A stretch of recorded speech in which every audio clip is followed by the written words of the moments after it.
We are now. Great. White power. Warning.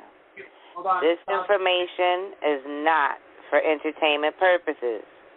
If you are Black, African American, Negro, colored, fraternity or sorority affiliated, Mason, Shriner, Jesuit, Fiat worshiper, money worshiper, idol worshiper, religious worshiper, political worshiper, suffer from mental illness, drug addiction of any kind, self-hate, depression, Willie Lynch syndrome, Stockholm syndrome, five monkey syndrome, a robot, stuck on persons or places or things, do not like reading and comprehension, have a fear of the unknown, a fear of Amorites, misnomer white people, scared of upsetting Massa and irritating his plantation, have a highly disagreeable nature, love slavery, love the Matrix, and want to continue to stay plugged into the Matrix,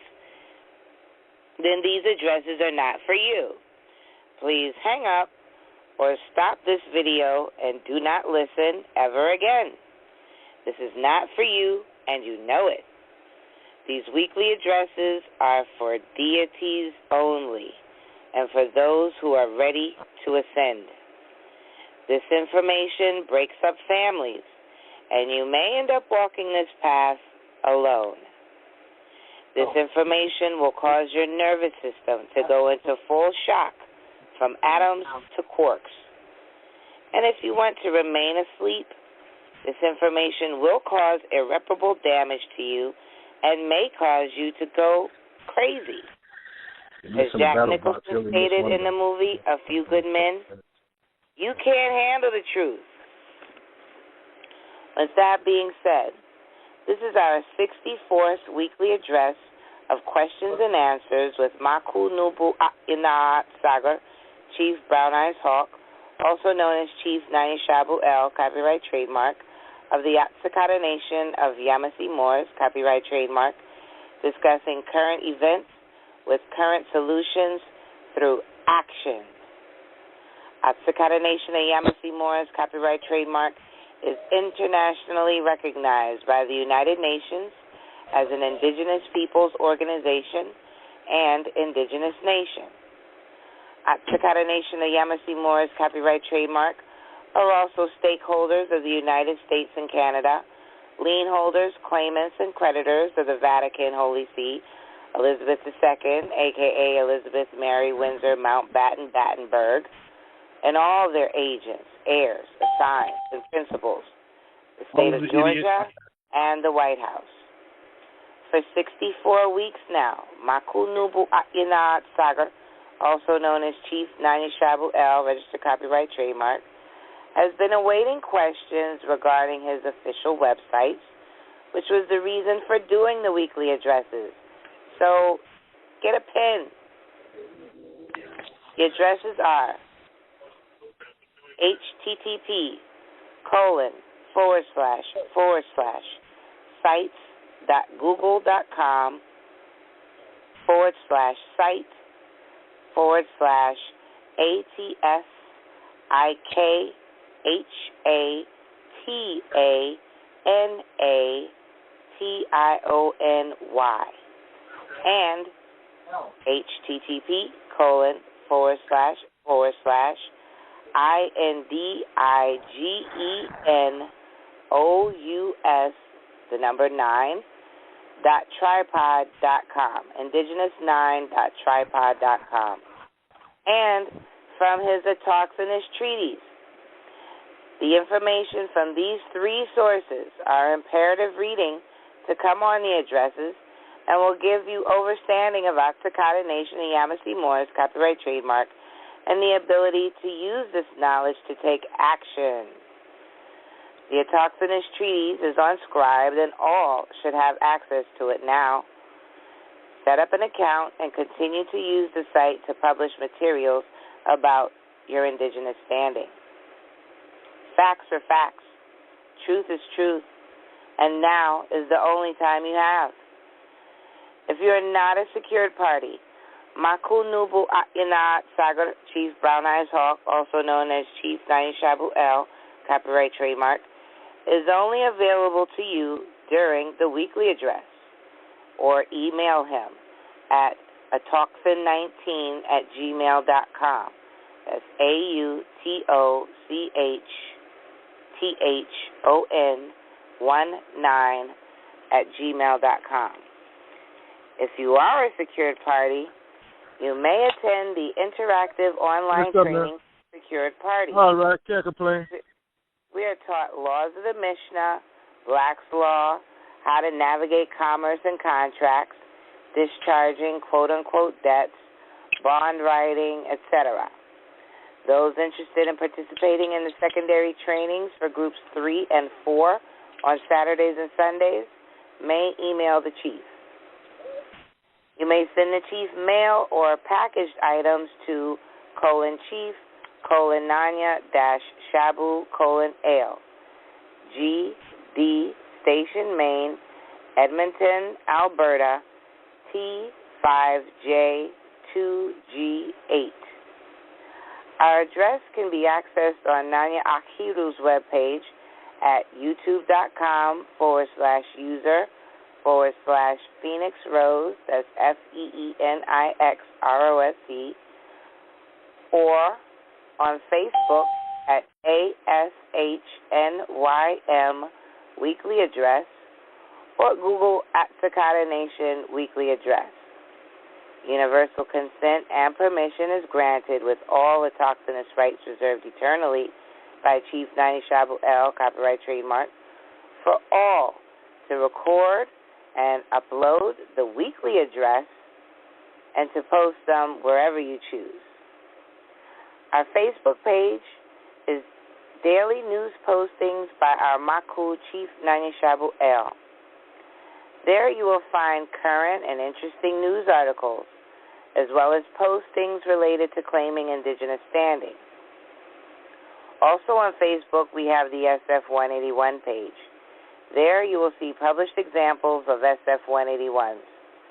Maku Nubu Inat Sagar, Chief Brown Eyes Hawk, also known as Chief Nanya Shaabu Eil's Facebook page is Nanya Shaabu Eil, and his fan page is Chief Nanya Shaabu Eil, registered copyright trademark of the Cicada Nation.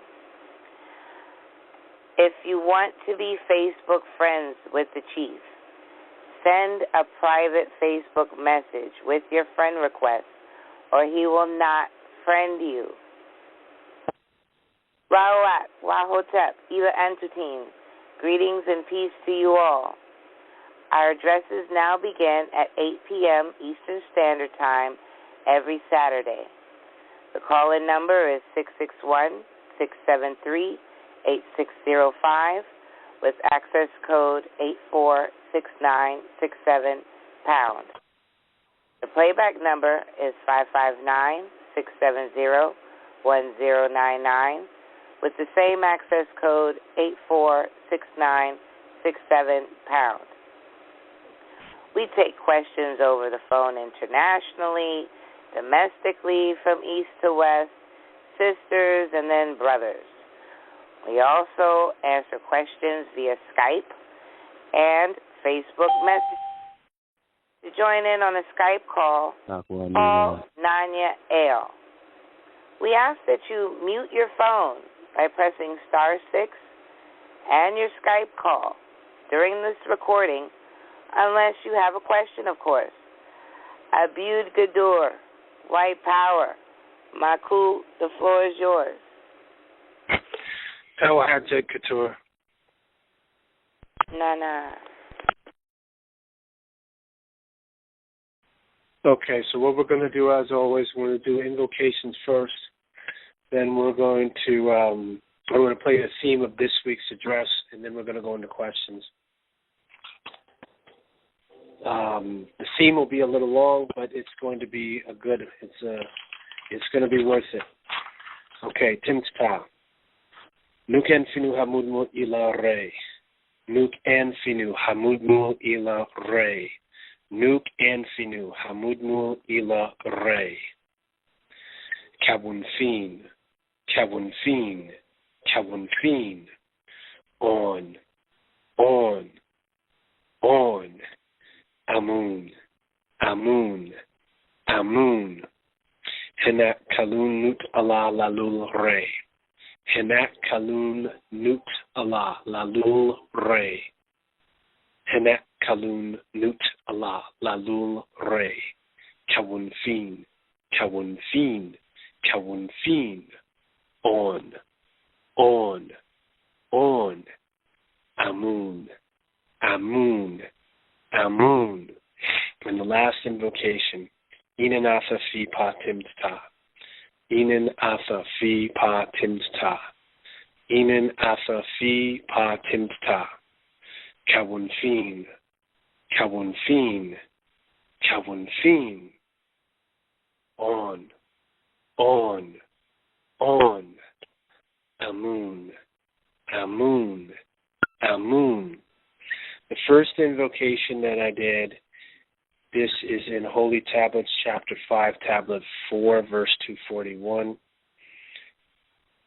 The second invocation I did is Holy Tablets, chapter 5, tablet 4, verse 245.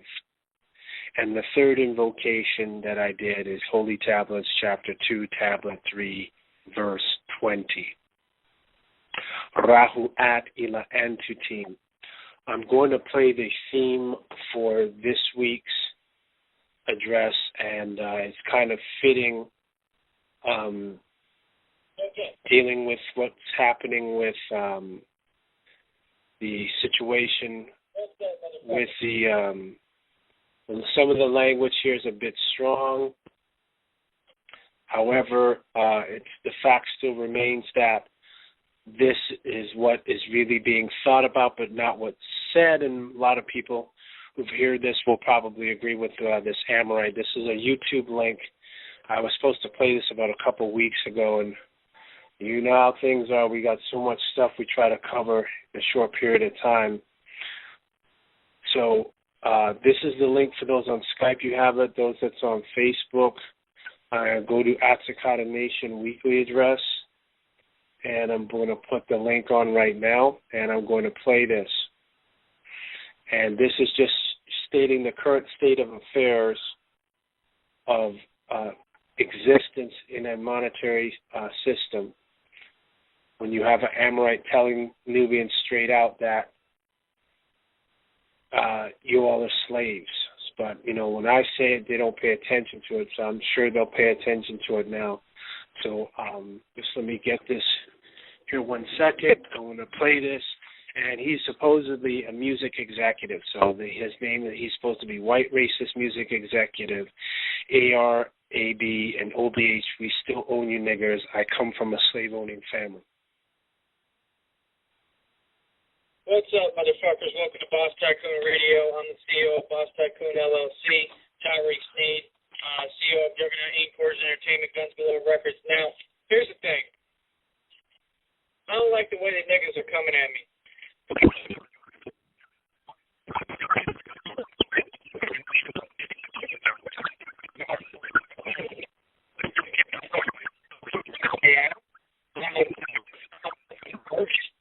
I am the businessman. I have the capital. These niggas act like they're in a position of power, so I just want to go over something real quick. What you have is a bunch of bitch niggas who get on YouTube and think because they get views that they're the shit and that they're rich. You can't convert those views into money. I'm the only way that I can make you money, period. So you're still broke, fucked up in the hood, right? So let's go into the OBH plan. The OBH is broke, fucked up in the hood.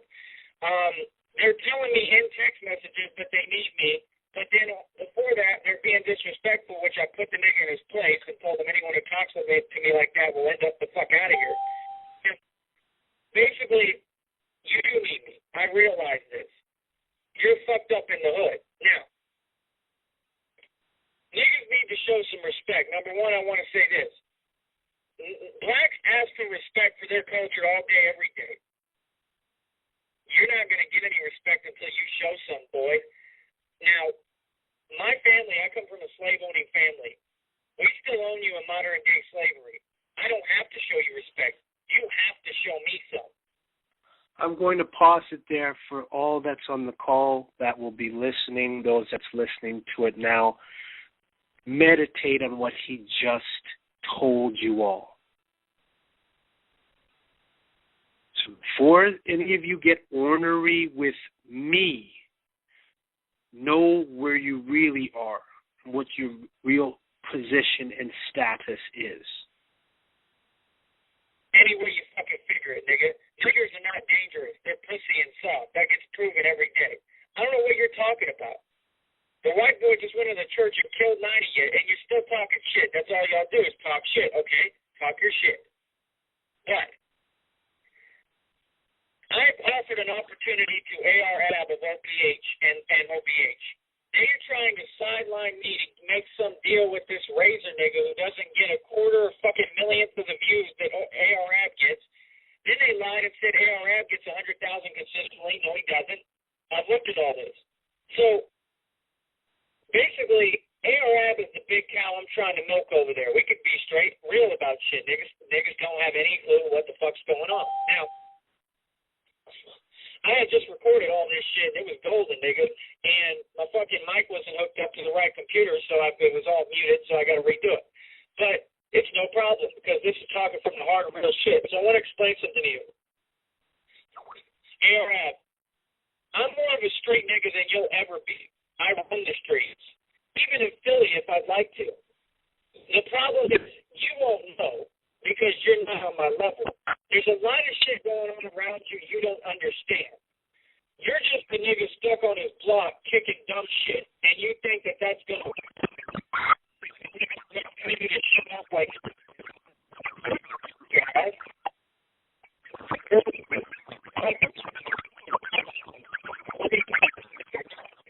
So, first of all, the reason like to get shut up is pussy. It's soft and not respected. So that makes all y'all big for shit, nigga. If you want to sit there pretend to be a gangster, start making videos of popping niggas.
Oh, he got knocked out just like I did, huh?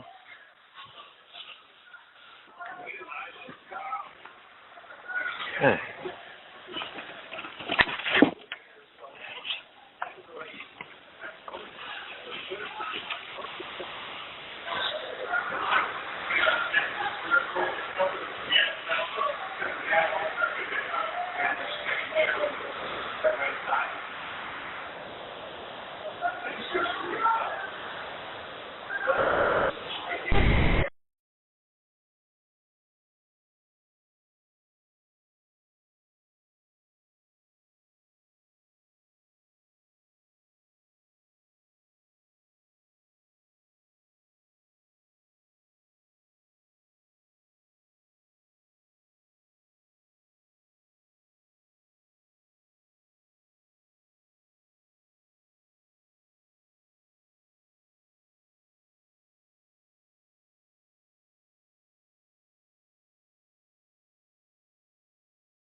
Is that somebody's personal vehicle? American Mall Bay. Is that somebody's personal vehicle? Oh.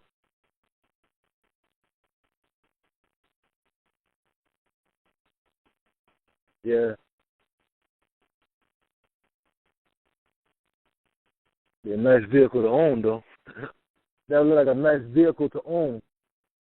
Yeah. You want to get to your roof, huh? Yeah, man. You know, you can get to your roof real quick. Pick the cherries, you know. Oh yeah. Oh yeah. Heavy duty, you know. You can haul a lot of stuff. Oh yeah. Can you hear me?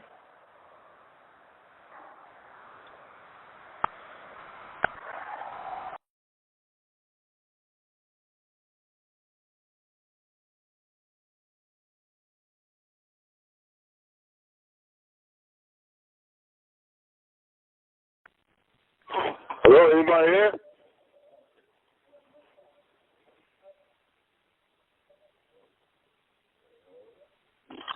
Yeah, can you hear me? I can hear you. Okay. I don't think he knows he's off the line. I haven't. Did you start yet?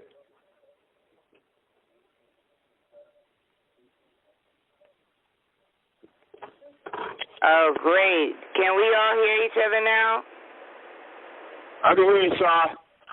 Yep. Great. Are you just now hearing me for the first time? Because I was trying to talk. Yes, this is my first time hearing you. Okay. Is there anybody else on the call? Yeah, I can hear you. All right. So my crew's cell phone is saying no service. We just have to be patient. That was a really powerful recording there. Y'all heard that interference. Yeah, real Started playing. real powerful. Yeah, like the truth roost.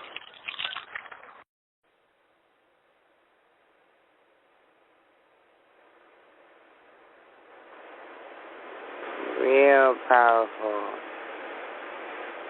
So somehow I was able to unmute the calls.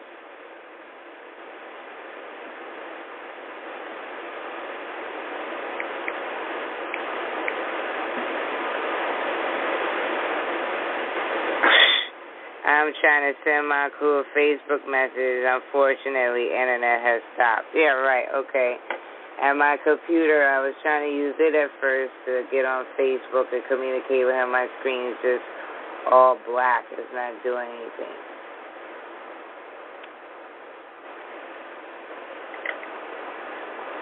So this is what it's about.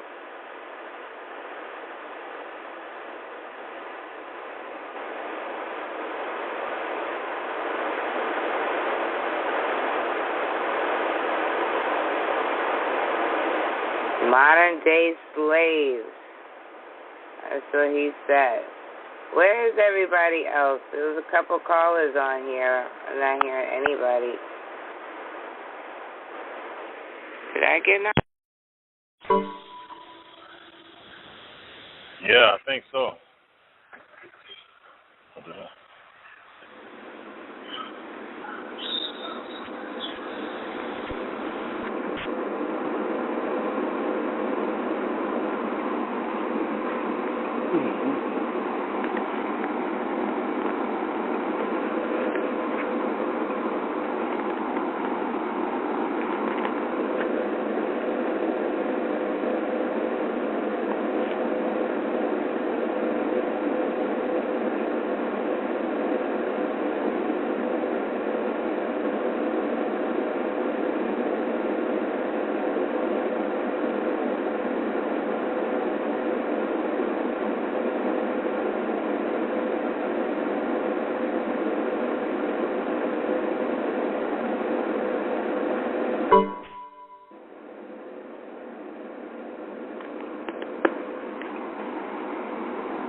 Okay, can everybody hear me? I can hear you, sir. Can I get a white power from everybody that's on the call, please? White power, white power, white power. White power. Okay, because it says 15 callers. It's usually even more than that. Yeah, I got knocked off earlier. Right after you got knocked off. Yes.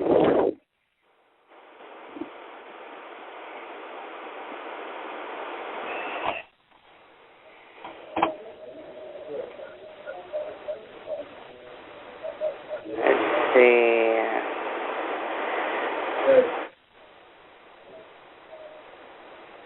Wow.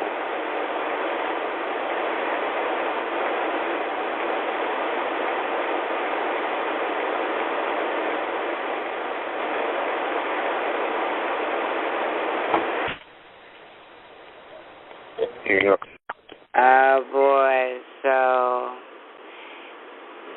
the chief said tell everyone that his phone is saying emergency calls only.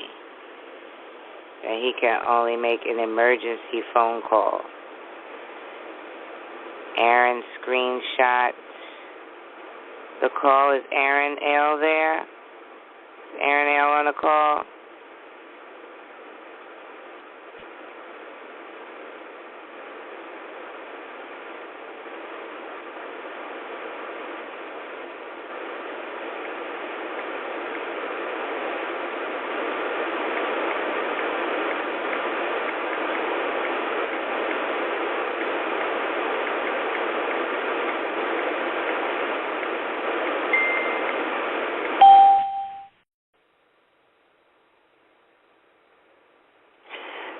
Greetings to the caller that just came on.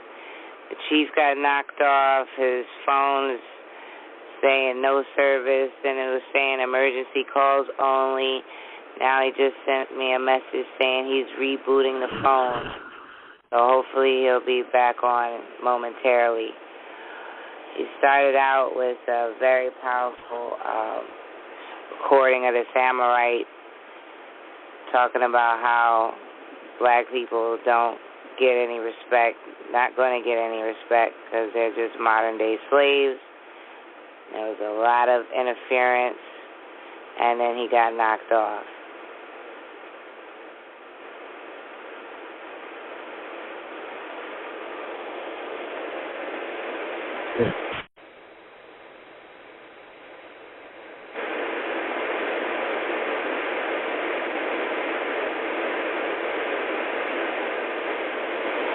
White power. White power, white power, white power. White power. White power.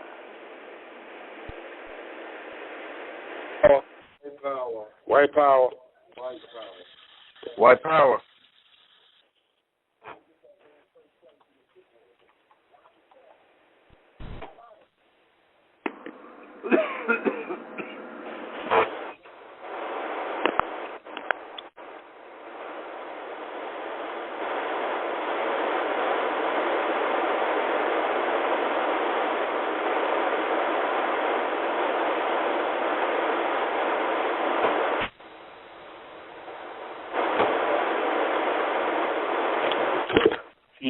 He trying to be.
Hotep, Sa, you still here?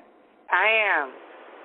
You know, your introductory spiel, you know, I really like it. Do you have it written somewhere? Because I would keep that around the house and read it from time to time because it's true and it's humorous and it's to the point.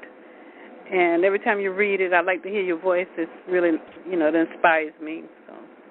Thank you. You said the intro? Yeah, that really is. I mean, it's about the best intro I've heard in a while, yeah. Wow, thank you. Yes. Is this Dakota? Yeah, this is Dakota. I'm sorry. Okay, I thought so. All right, so yeah, I'll post it to your page. I'll take a picture of it and post it on okay. your page. Certainly. Thank you. Thank you. It's one of the talents that I had thought about pursuing at one point too, because I always get comments about my voice. So voiceover is something that I had considered doing. Yeah, well, I think that would have been great because I really like to hear your voice. Yeah, people say that. It sounds funny.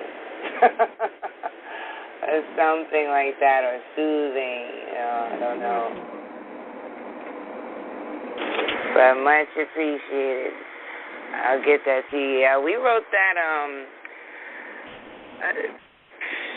I don't know now how many weeks we've been doing that, but it was after a couple of people just really started to crack up over, you know, the SF-181 is like the line in the sand, like you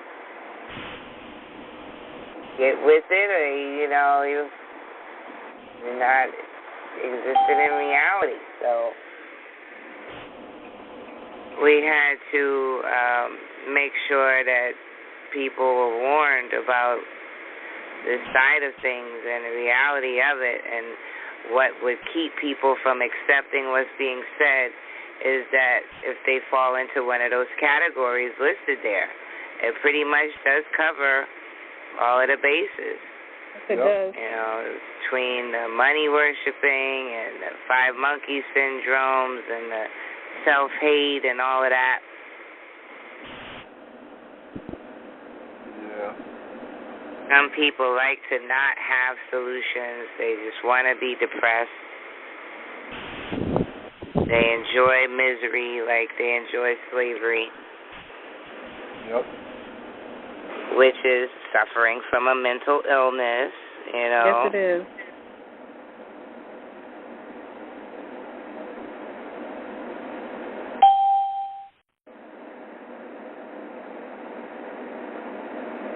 You know, which I found interesting, the Chief had been talking to us about how the females are stepping up. You know, they're really the ones going to save us. Mm-hmm. And then next thing we know, this thing happens with Sandy. And right. I don't know, it's another one of those synchronicities, I guess. It's just, you know. Indeed. I mean, I feel like it's to the point, we're past 10 lives here that have been taken, you know. How many marches and things can we do in honor of these people? Is like you'd have to run from one to the next as fast as these things keep happening. Right. You know? It started off with Trayvon, right? Where just the focus was on this genocide from the police. And Yep. It's just been steamrolling ever since. Like every time you turn around now, it's another name. Oh, I don't do that no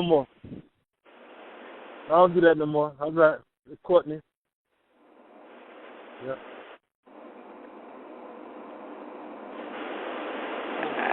Boy, the Chief just said that he's booting his phone again. It's his 5th time.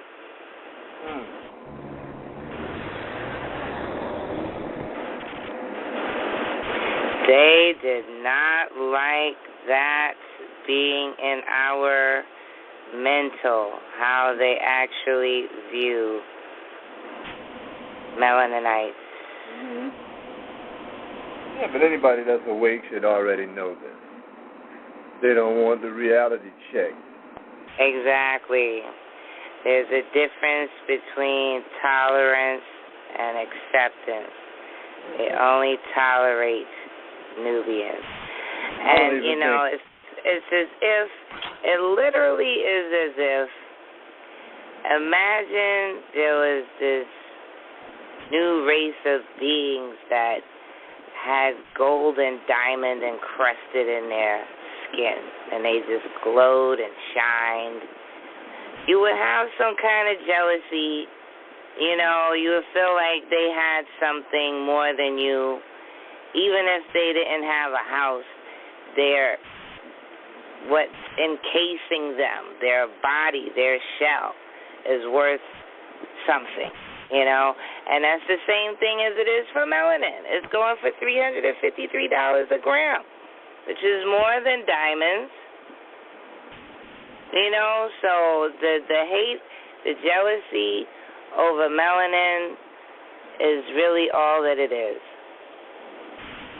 It's really what it boils down to. But the crazy part is they don't recognize it's an envy. They want to push it on us like we're the cause of it, but it's because of their lack of. Right. You know, we historically have been a people that are the parents to civilization. Right. You know, we ruled with a hand of, you know, from a mindset of abundance and not scarcity. You know, they really operate off of scarcity and fear, domination, monopolies, capitalism. All of those things invoke there's not enough for me. And what there's not enough of for them is enough time in history to prove that they were part of original creation here, enough ability to withstand the sun's rays. You know, that's real, you know. So instead they alter our reality, like you just said, Dakota, and make us feel like we're the ones with an issue.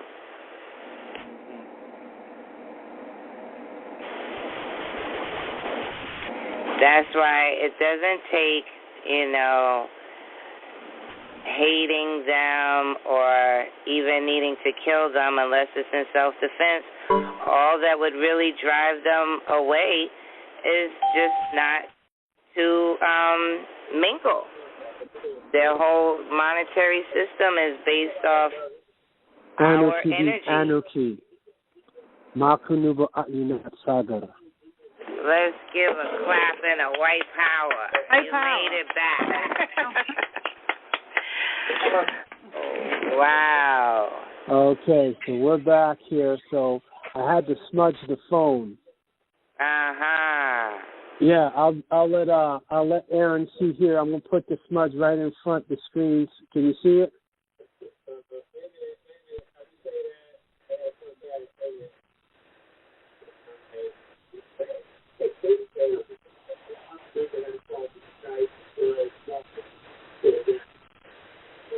So just let me know when you got the screenshots.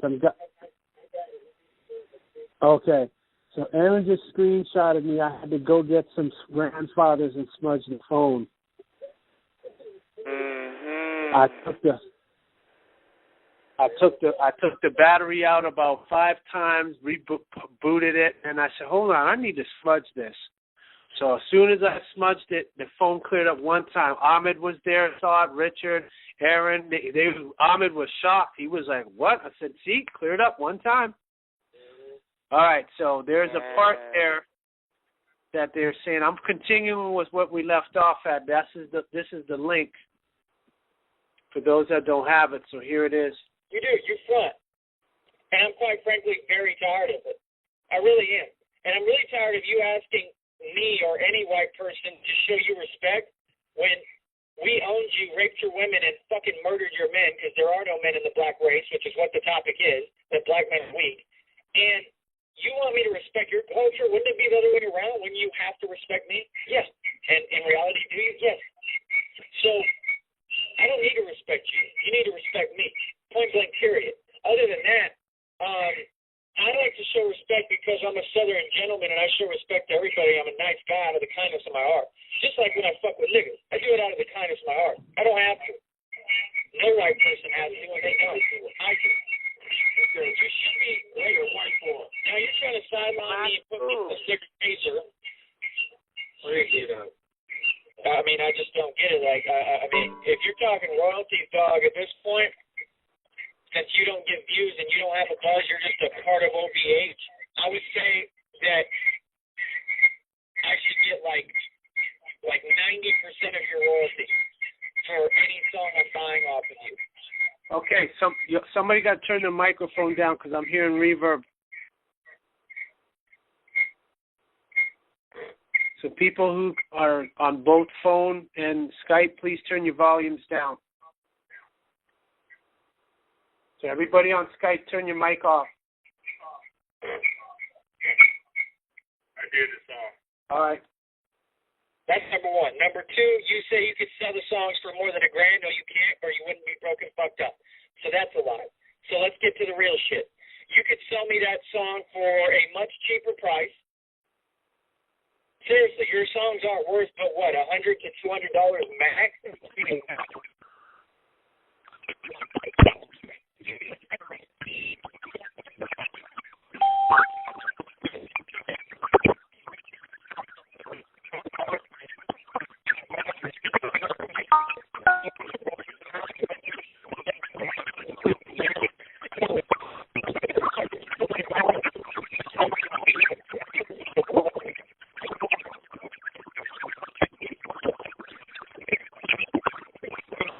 I'm trying to get into the y'all fucking shit. I'm trying to fuck with OBH because I'm a hood nigga.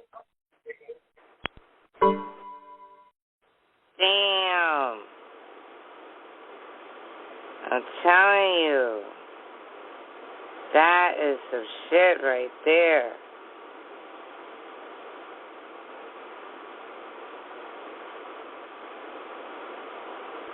White power.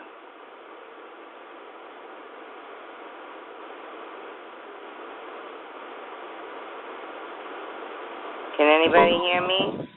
White power. White power. Right, great.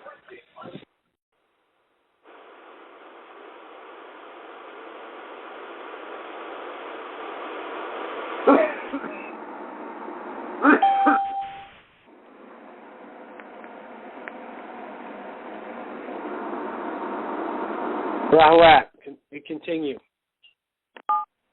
It's all bullshit. ARF is the big cow I'm trying to milk over there. So, you don't get hundreds of thousands of people. Okay, somebody got to turn their microphone off on Skype. He gets that occasionally. So, basically, we can put on the easy gangster shades for this shit. Basically, nigga, I want to speak to ARF. I don't want to talk to none of these other bitch-ass niggas who are disrespectful on a phone, which they will never do to my face because they could catch a fucking bullet in their mouth. I'm tired of y'all kicking shit you're not about. I have all the history of being about it. You niggers don't. What do you niggers have? History of getting fucked up, and shot up, right? Yeah, because that's all you do is get fucked up and talk shit on YouTube.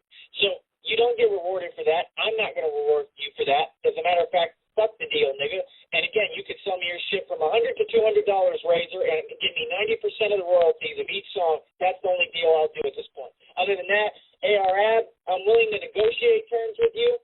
I want it to be a beneficial deal for me. It's not going to be no chump change on royalties. I want more royalties.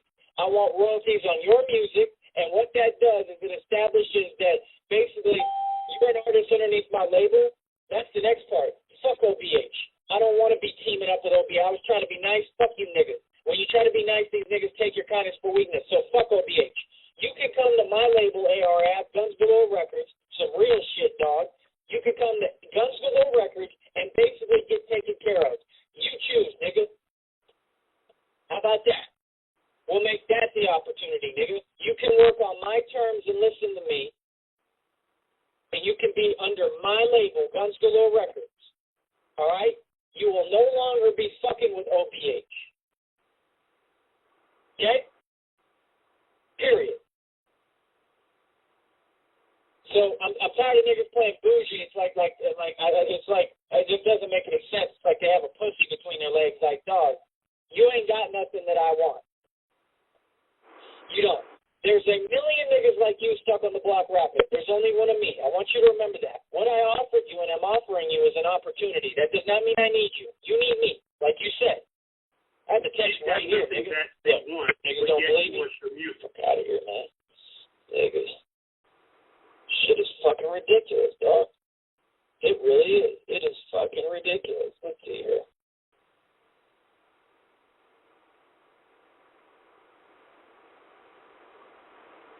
He's just finding his text message.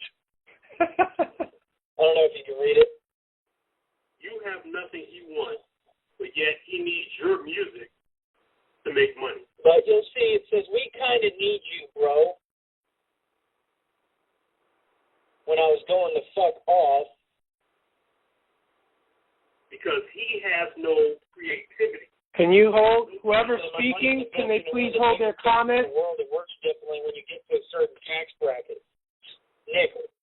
So, again, ARAB, you can leave Goonie Gang, whose symbol is a skull, which is the demonic symbol of Satan, meaning that you all already sold your soul already.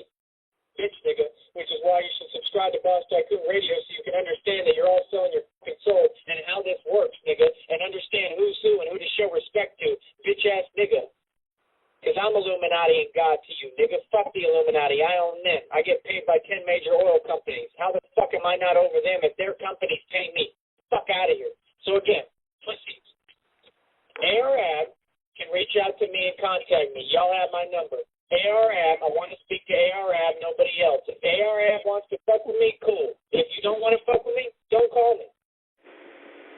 And we good, nigga, because again, there's a million of you, there's one of me. I want you to remember that. Like I said, you want to sign with me, it'll be with Guns Galore Records. We will do it on my terms. The signing is going to be different. It's going to be real street nigga shit. It is not going to be what you're used to because the way we're making money is not the way you're used to, and you got to fuck with me on a street level. Okay? Basically, I'm going to be the street nigga who I have you under my wing, and I'm going to explain to you how this shit is going to work. Period. So now this is all relevant. And it also explains the disruptions that we were having earlier. Again, this just proves that the weekly address is having an effect. This proves the weekly address is true. This proves the weekly address is causing changes within the matrix. Otherwise, they wouldn't spend so much time jamming me, telling me that I can only accept emergency calls, that, I lost wireless and all this type of stuff. Meanwhile, I'm still on the internet, so we know what that's about. But I like this Amorite. I really do. Because he's telling Nubians straight to their face, this is the deal. Like I said last week, they have a new show out called The Underground, talking about the importance of the Underground Railroad. They're not doing nothing progressive. Now we see Will Smith and who's the other one? Jay-Z are doing a Emmett Till mini-series on Emmett Till. And again, nobody is doing anything outside the confines of the Matrix. They're doing everything in the past. That's programming. So I just wanted to play that because that is going to set the pace for today. And exactly, he's telling you straight up, he ain't getting blocked, he ain't getting kicked off, nothing's happened. He's got, according to the YouTube, 5,557 hits. 103 are putting thumbs down, 6 are up. This was uploaded on July 13th from Ricky Ugly. So whether it's real or whether it's a play or just a nice little, skit, regardless of that, there isn't anything in there that he said that was not true pertaining to Nubians in the Western Hemisphere and the world over. So it's time to put up shut up. Or as I say, put up, shut up, or shut the fuck up. So with that, we are going to go to questions for this week. We're going to start international women first and the men. Then we're going to go east to west as always. So let's see here.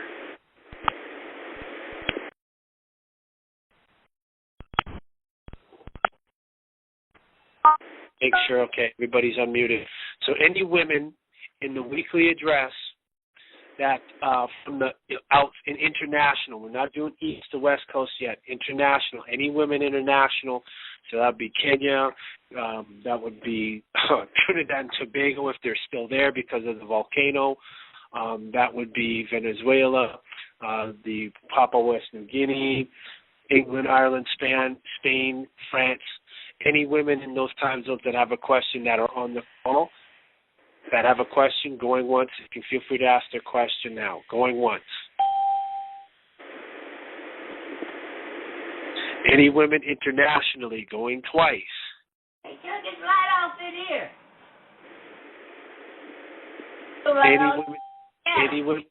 Any women internationally, going 3 times. All right, any men internationally, so that would be Nigeria, South Africa, that would be Spain, Malta, Ireland, Ecuador, Panama, Peru, Cuba, any men internationally, Hawaii, Samoa, any men internationally that have a question on this call. Going once, international men. Going twice, international men. Going 3 times, international men.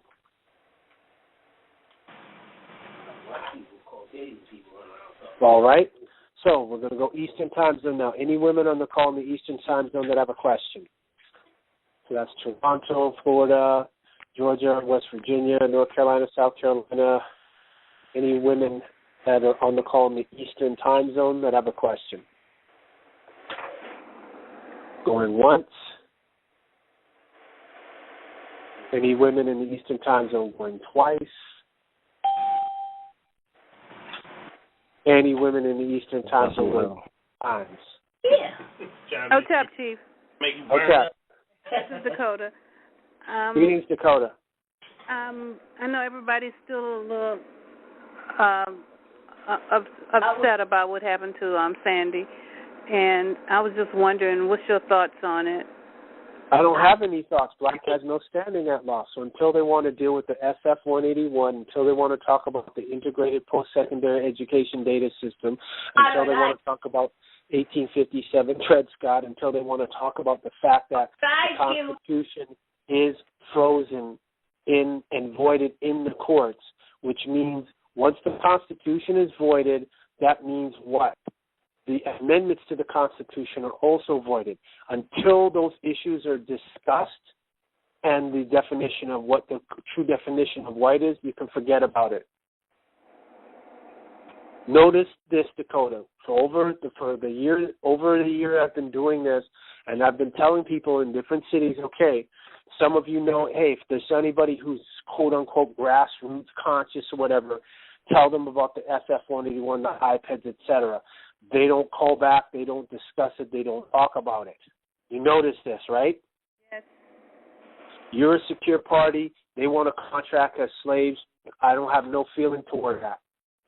It is a shame. However, I did see the picture she had when she was wearing a Pharaoh shirt, and I did see that and all that stuff. And, that's fine. But the thing is, until that, the discussion and the fact that Barack said black has no standing at law is finally put to the fire of all the so-called civil rights, and that's Dick Gregory, Cornel West, Black Panther Party, Old Black Panther Party, New Black Panther Party, Assata Shakur, whoever's still left.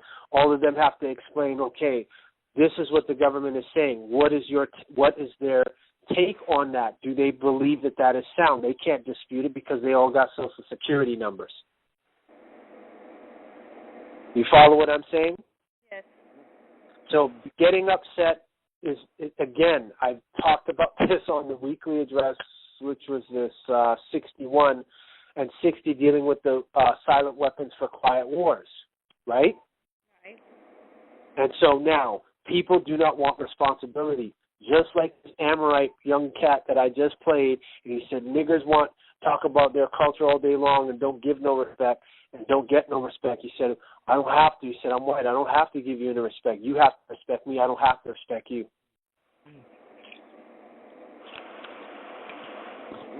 So now the question is, if it is brought to the mother's attention and I get suspicious when she's on Al Sharpton's MSNBC program, again, she's like, educate yourself, know your rights. I can agree with that. Now, the thing is, again, we have to deal with what? SF-181 and everything else that connects to that. You follow? Right. So there will be more stuff going on, and I've found it odd why they would broadcast her funeral on the internet. But again, if this is not a black ops and not a false flag, and they publish that out there, again, it still doesn't change the fact black has no standing at law. Well, that's kind of like what they're telling us every time we see something like that. Yeah, but the thing is, what are the so-called black leaders who supposedly, what are they saying about it? Nothing.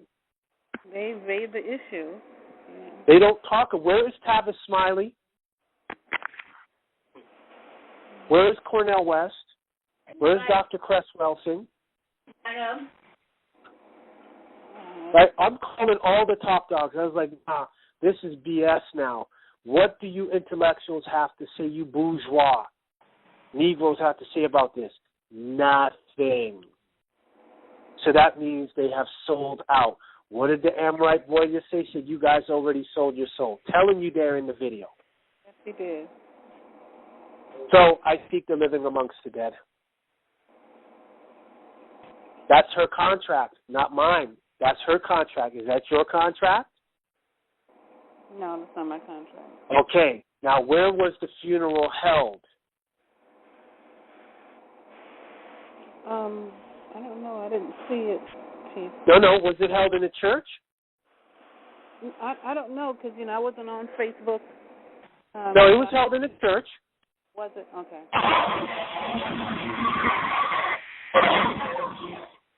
It was held in a church. Okay. Right? So since it's held in the church, who does the church fall under? The Vatican. Okay. So therefore, it falls under the U.S., which is a corporation. Mm-hmm.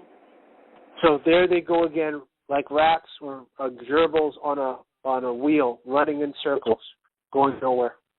Going nowhere. Okay. Anything else? No, I think that's it. Unless you want to comment on Farrakhan telling soldiers to desert. Because Farrakhan is listening to my weekly address. That's why. Farrakhan can't talk about me, and he shouldn't say. If he's saying that, he better tell his son.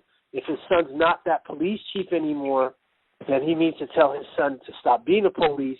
And some of the members of Nation Islam, they're in law enforcement that are part of the police department. He needs to do that too. Same difference, right? Right? He tells them to desert. You cannot free people into nothing. You have to free people into something. Telling them to desert to do what? Because they are all listening to our weekly address. The weekly addresses I do. I had 2 restricted calls this morning. I forwarded that to who's got the email. So one call listened for 37, the other one listened for about 67 minutes. So the whole point of it is again, Nation of Islam, Farrakhan, Moor Science Temple, Great Seal, all these guys can't stand me. Polite, Sovereign Suit and Seti the General, all of them is talking all this smack, but they listening. Red Pill, Blue Pill, High Frequency, who's the other one down in Atlanta? The one that, what's his name? Jonah Bey, Yafa Bey, Queen Valera, what's her name? Priestess Amen Radon. All of them are listening. What's her name? Monticello, homegirl. What's her name? Don Nicoleone. All of them is listening. They all playing game out here. I take this stuff serious. You trying to free people, you have to get to the source of the problem. They're not touching that because they're doing what? They're worshiping the fiat. Okay. So that's it. So that thing, and then Farrakhan, they're going, what, in October for celebrating the 20 million march 20 years ago. I said, you're all the U.S. slaves going to the master like you're going to do something. You ain't uprising. You ain't doing nothing. That's what that is. But for him to tell the soldiers to desert is a confession. Farrakhan is listening to my weekly address, and it's also a confession that he went and looked up the General Orders 100 and looked under Article 33. So don't tell them to desert, Farrakhan. Tell them that if they work for the U.S. corporation and the U.S. gets pulled up on war crimes, guess who's going to get stung? Every black officer in law enforcement. Here's another diamond for you all out there. And then when they want to say they're black and African American, or if they want to say that they were taking orders, they'll say no, because Barack Obama told you all black has no standing at law. Alan West, with his big mouth down in Florida, said yes, that the president is just the CEO of this corporation called the United States of America, and said he was in the military for 20 years, so he committed treason for 20 years. And he said that on Fox News, right in front of y'all. What did you all do? Nothing. Not you, Dakota. I'm talking the ones who say that they're part of America, the great. Great. And then the definition of America is the copper-colored races. Has nothing to do with no corporation. You follow? Yeah, I follow. So they can say anything they want. They're playing games. That lean on the White House, the lean I have on the Vatican, all of that. They all caught off guard. All of them. Hebrew Israelites, the Nuwabians, all of them are caught off guard. I said because y'all really were worshiping the fiat. That's why. So when we talk about dismantling the golden goose, like I really say, is the imaginary goose that doesn't exist. Don't say that stuff. That's like saying poison to them. They get upset. Meanwhile, the Federal Reserve is saying it has no value except for what it will buy. You're not really buying anything anyway. You're just discharging a debt because you can't pay a debt with a debt instrument. So that's all that is there, Dakota. So they don't want to give me credit. That's not a problem. Nation of Islam can hop in a boat and float out to the middle of the Atlantic Ocean. Moorish Science Temple number 13 in Baltimore, they can hop on a boat since they're master navigators, and they can float out in the middle of the Atlantic Ocean. Great Seal, Taj, Nakim Bey, Hakim Bey, the Mexican Moorish Empire, all of them can hop in a boat, hop out there in the middle of the Atlantic Ocean. Because all of them keep forgetting I have an export declaration and we have a lien on the U.S. Post Office. That means every transaction that goes on, I'm supposed to be getting compensated, and I'm not getting it. That doesn't mean my claims are not valid. Doesn't mean I won't get compensated. This is saying that you guys owe me. And as long as they're doing business on Turtle Island, Atlan, Mulan, and the world over, they owe me. And if they want, well, where's your, what verification, what evidence do you have? That's quite simple. That's an easy one. All I have to do is go to the article right here on Reuters, Saturday, July 11th, which is when we did the last week's weekly address, which was the update, where in Bolivia, Pope Francis I, otherwise known, corporately known as Jorge Mario Bergoglio, in Bolivia said he urged the downtrodden to change the world economic order, denouncing a new colonialism by agencies that impose austerity programs and calling for the poor to have the, quote, sacred rights of labor, lodging, and land. So when you read it between the lines, he's acknowledging the export declaration that I did, the liens that I did, and the fact that this is Atlantis. And I let him and his predecessor knew this before. So what does this mean in a nutshell? It means you all got to talk to me. You don't have a choice.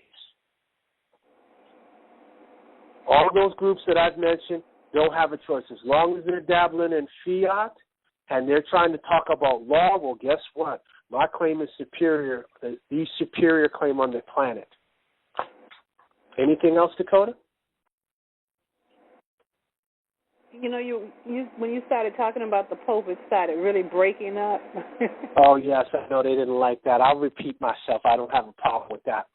In Bolivia, the Pope urged the downtrodden to change the world economic order, denouncing a new colonialism by agencies that impose austerity programs, calling for the poor to have sacred rights of labor, lodging, and land. So what I'm saying, Dakota, is that I got the green light from the Pope to change the world economic order. Because why would he say that? Because I have an active claim on the Vatican. You follow? Follow. So that means all these guys out here talking, they got some, ain't got nothing. I just spoke with, if Hiru's on, Hiru Montreal, please send me the registered cards you got back from the Vatican, and Elizabeth, please resend that to me. And then what I will do is I'll give that to everybody, because he sent his statutory declaration to Elizabeth, the Vatican, and who was the other one? Well, he sent it to Barack, so he got all his registered green cards back. That is a process that I told people to, certain people read in between the lines, and they did it. That was originating from me. So since the Vatican rejected mine but accepts theirs, the Vatican is now in what? Universal commercial dishonors. Everybody getting that? So I accept his apology for value, honor, and consideration with full reservation of my indigenous rights and full reservation of the indigenous rights of the Atsakata Nation of Yamasee Moors now and eternally. So now, Pope Francis, break open the vaults and give us back our stuff. I need to inspect your bank. I need to look at your books.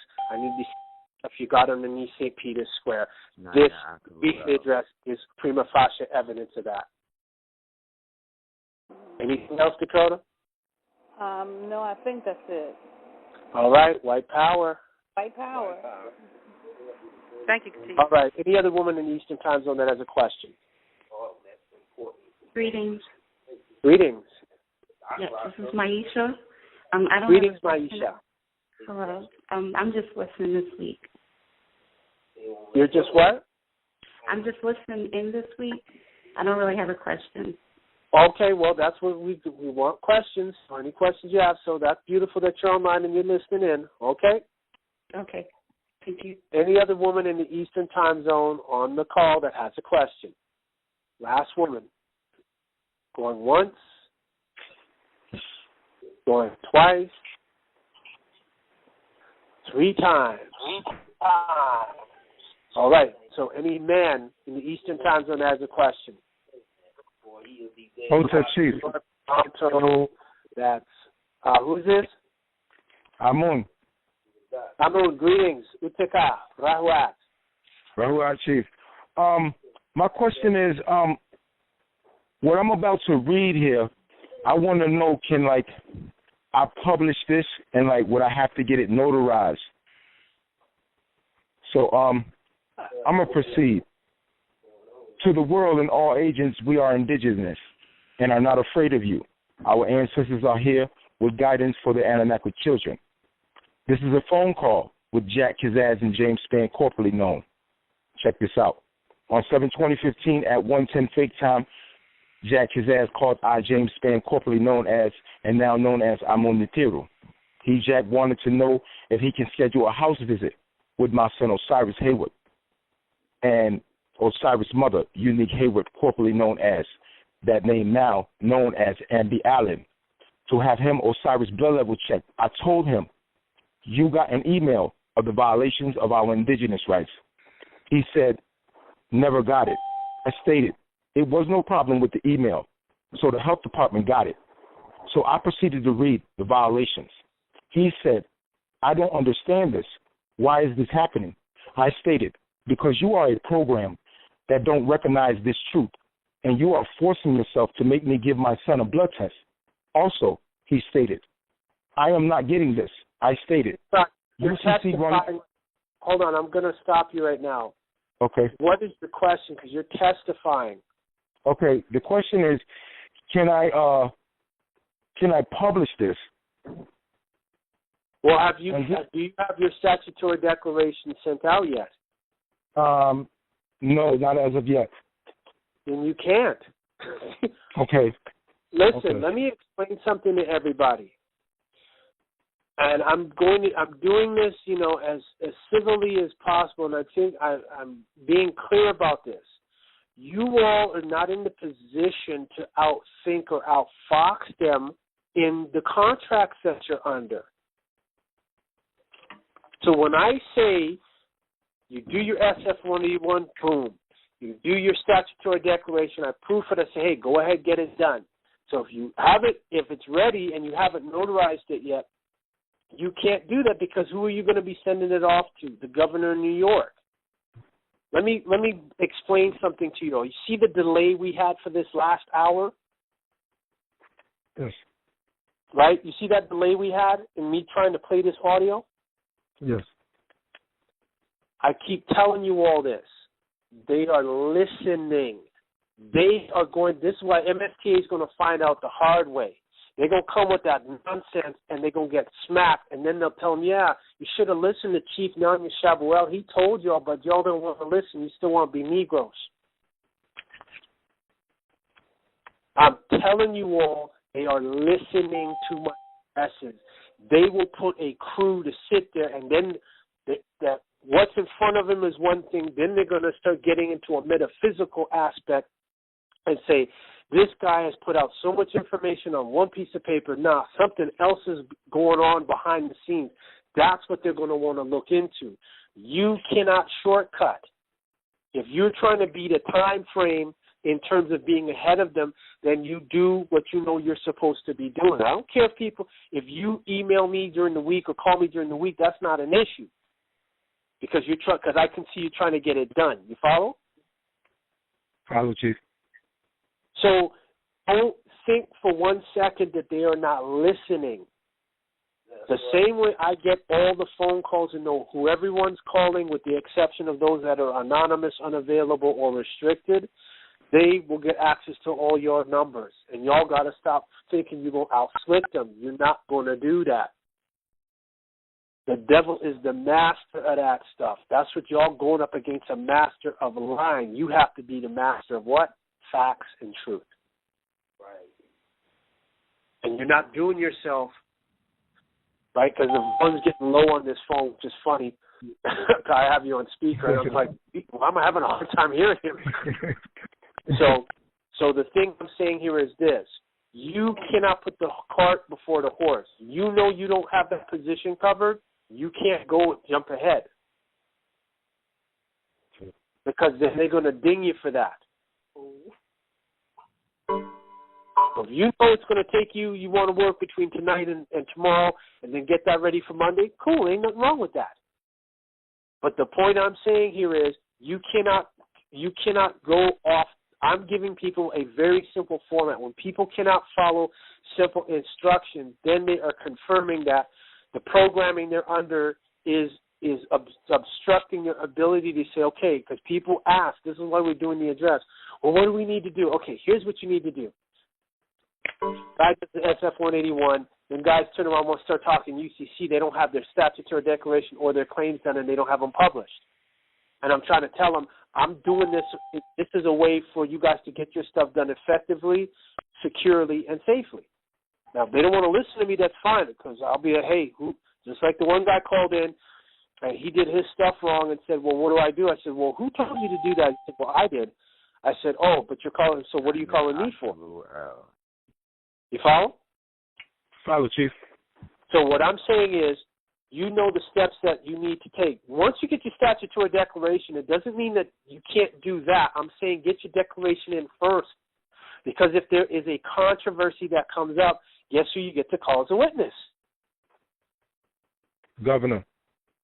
Okay, so once you've communicated with the governor, they can't sit there and play dumb with you because you're like, look, okay, we've already established, thanks to Lisa Madigan, who's the Attorney General for Illinois, and said human rights applies where? All levels of government, correct? Correct, Chief. So therefore, she is a third-party witness to the fact that what they said, the U.S. said at the Universal Periodic Review of the United States of America in Switzerland, they're telling the world we're going to adhere to human rights. But then why are you treating so-called blacks different? Because black is not a race, it has no standing, so they're not obligated to have to look out for your best interest.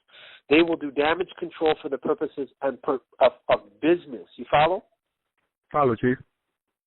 But now when you start getting into, okay, this is what my family lineage is, this is what my nationality is, and I can claim my indigenous standing because there are presidential executive orders that allow for that. That changes the whole game now, doesn't it? Yes, it does. Okay, so you have to get your ducks in a row properly. So you've done your SF-181, they know that. Get your statutory declaration done. Now, if I still need to look over it, then let me know. But as far as I recall, I proofed that for you already. Is it? And it's done, isn't it? Yes, it's done, Chief. I was just waiting on the notary, and she wasn't in. Okay, well, yeah, this is how it happens sometimes. But the thing is, get that done. And I got the email from Unique for Osaru's stat declaration. I'll proof that over the weekend. Okay. So while you do yours, and you know who's the most important statutory declaration that has to get done, Unique got to get hers done. Yeah, she sent you hers, Chief. So I need to proof that for her? Yeah, you need to approve of that. Okay, because I see Osiris's. Where is hers hiding? What is this one here? Modifications. Okay, this is the affidavit. Okay, the affidavit I'm seeing. Something going on here. It's weird. Okay, this is your affidavit, and I gave you the highlights because there were some things that you need to fix on that. Correct. Okay, this is Unique's July 20th? Yes. Okay, good. I see it here. Okay, so I'll look it over. Let's see so far. Okay, make sure the margins are narrow, though, but I'll fix that up because it's, okay, the Gerard is fine. Yeah, this is looking good, actually. Let me see, Okay, yeah, she should put Title 18 USC Section 9, so I can fix that up. But so far, everything looks good, but I'll look it over. I don't like to rush stuff. Okay. So once you get that done, then you can publish it, the email that you were making reference to. Okay. And anything that they present to you, you have the Gene Keating, accept it, return it back, along with the HCR 194 and the apology from the Pope. You have that, right? Yes, I do, Chief. Okay, so when you go get your stuff, your statutory declaration notarized, you'll have HCR 184 and the apology from the Pope, and that'll be notarized. That has to be together. You can't add it afterward. Okay. Anything else? No, Chief. Okay, so everything is going fine. It's just that you've got to make sure that you're doing your stuff accordingly. Oh, man. I can't. Oh. I didn't get that. Pardon? Repeat that, Chief. Yeah, I said you got to make sure you. Well, you can thank my secret admirers for that. Yeah, I was trying to say I couldn't hear you. I said you're on the right path. Everything's fine. So you just make sure, but get that statutory declaration done, and I will get that out to Unique on Monday. Okay. All right. White power. White power. Any other man in the Eastern Time Zone that has a question?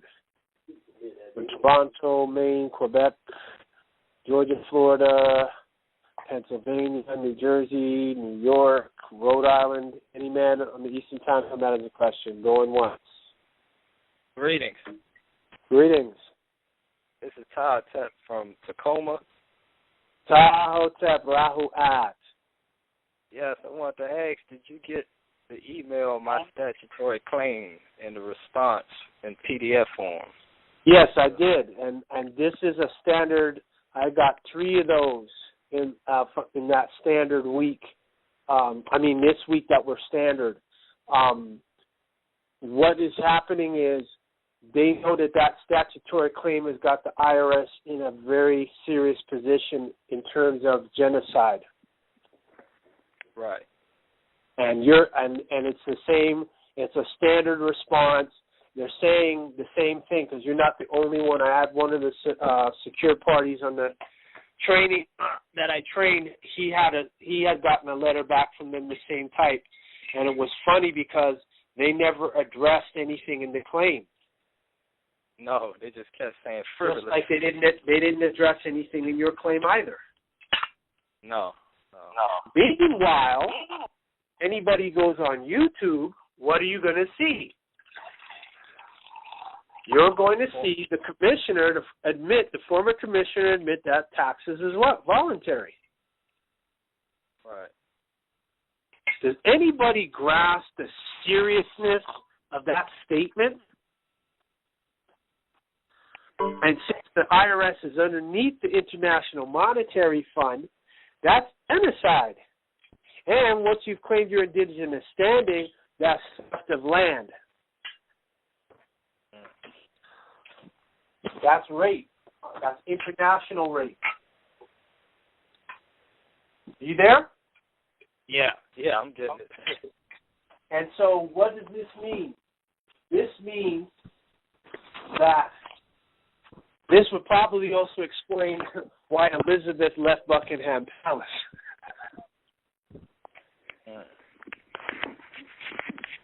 Because they're afraid a whole bunch of you nignogs. That's what the Queen Mother called black people, nignogs. She said they're probably afraid a whole bunch of you nignogs will start writing her with the same information, so she had to break camp. Right. And so where can they go on Turtle Island? Won't they have to start going underground now? They can go underground. That could be a tune for them, and it depends. And where are they going and where they go underground? Like, for example, Trinidad and Tobago right now is under, I didn't even check this morning, which I should have. I'll check right now. Trinidad and Tobago, Barbados, St. Vincent, Martinique, I forget the other country. It was under a underwater volcano watch. Wow. Right. A lot of people don't. Let's see. Trinidad under storm. I guess no, it's not storm watch. It's they said they're in danger of a tsunami. And if it's real bad, it can go as far as Puerto Rico. Wow. South America. Yeah, Puerto Rico. I'm talking Puerto Rico. Yeah, 725. I'll put the link here. It's called. I don't know who is the sociopath. They called it Kickum Jenny. That's what it's called. Caribbean on watch after Kickum Jenny volcano comes to life near Grenada. So all those in the Grenadines, St. Vincent and the Grenadines, and all those in the Barbados and whatnot, that was 725. So that's today again. So they have volcanic activity underneath the water of this volcano. A day ago, reports of new activity at a Caribbean island volcano appeared across multiple news outlets. The volcano known as Kickum Jenny, located north of the Caribbean island Grenada, is showing signs of imminent eruption. Wow. So let me see here. I'm just going to go to the original one here. It's going to erupt on the 1st. An undersea volcano located in the Caribbean islands has been placed on alert for eruption. The active seafloor volcano known as Kickum Jenny I mean, it's not funny, but I'm just like, that's a bad name to be calling a volcano Kick'em Jenny, because it's like you expecting her to do some damage. It's showing signs of new eruption, prompting officials to issue warnings for the area. I find it highly ironic. This is the link I just gave everybody, that Kick'em Jenny is now erupting since there was just an M6.5 earthquake due east of this location on July 17th. So there was an earthquake July 17th, which was last Friday, and now they have the volcano. They got the volcano because, again, volcanoes are all interconnected. So when the earthquake struck this past week, the video explanation showed the nearby volcanoes and specifically addressed possible new eruptions which could take place. So when you see the link, you'll see where it shows where Kick'em Jenny is, and then they have one called Kick'em Jack. I don't name them. This is what they called it. So they said, since its discovery in the 1930s, Kick'em Jenny has erupted beneath the surface of the Caribbean Sea at least 12 times, most recently in 2001. The volcano, which rises 1,300 meters or 4,265 feet above the sea floor on a steep slope of the Lesser Antilles Ridge, hasn't caused any known deaths or injuries. The Seismic Research Center at the University of the West Indies said seismic activity had increased in the volcano, which sits 8 kilometers or 5 miles north of Grenada. Recreational divers have reported seeing some degassing on the seafloor off Grenada's west coast as gas-rich magma bubbles. So that just goes to show you that, we're going through earth changes. So they had an evacuation order with a potential tsunami, so we'll see what happens in the next couple of days. And that's major.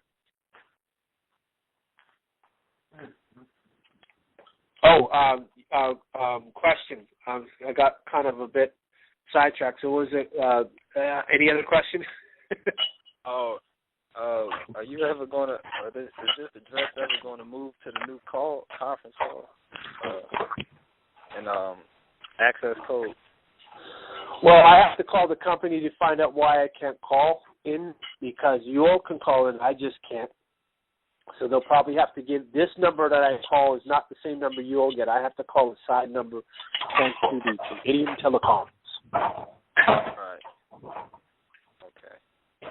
So we'll see what happens, with that. Like I said, the delays and the obstruction that we had, it's not a major issue to me. What this does, it confirms that the weekly address is true. Right. And that should be self-evident for anybody, because all the other people I've mentioned, they don't have these type of major technical issues. Spider didn't die. Nope. Anything else? Oh, no, that's it. Oh, did you get into the Dr. Cresswell-Sing? Did they let you into the group?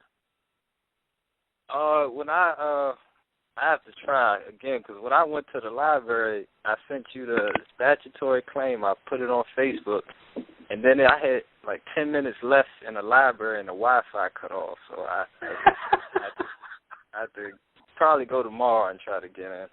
Yeah, see if you could get in that closed group for the Dr. Cresswell-Sing. I know some people who have gotten in already, and we'll see what happens if there will be any comment. I don't expect any comment from Dr. Cresswell-Sing, so I'm not holding my breath and I'm not waiting. I keep going forward. She issued the challenge. I answered it. She got nothing to say. That's it. Leper supremacy is number one. Right. All right. Hotep, white power. White power. Any other man Eastern time zone that's got a question? Going once, Eastern time zone, Toronto, Florida, Georgia, North Carolina, South Carolina, West Virginia, Delaware. Any man in Eastern time zone has a question? Going once. Eastern time zone, men going twice. Eastern time zone, men going 3 times. All right, so we move on to Central time zone. That's Winnipeg, that's Saskatoon, Minnesota, Wisconsin, Kansas, Western Tennessee, Alabama. Louisiana. Somebody got to turn their audio. There you go. Much appreciated. I'm still getting the echo. Major. Well, That's where you got feedback. yeah, somebody was getting feedback major, so I don't know. Like I said, we'll just have to. Okay, that sounds like it's better now. Yeah. Okay. All right. So Central Time Zone. Any women in the Central Time Zone? Wisconsin, Kansas, Oklahoma, Nebraska, Illinois. Going once. Any women? Yes. Any women in the Central Time Zone? Going twice. Any women in the Central Time Zone going 3 times? Did I hear a hotep from a woman? Okay. So any men, Central Time Zone. Texas, Louisiana,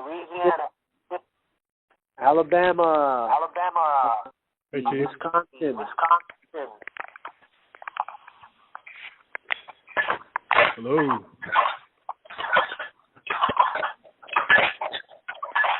Hello. Greetings, Chief. Yes, so what time zone are you calling from? Central. Okay, and where are you calling from? Chicago. This is Richard.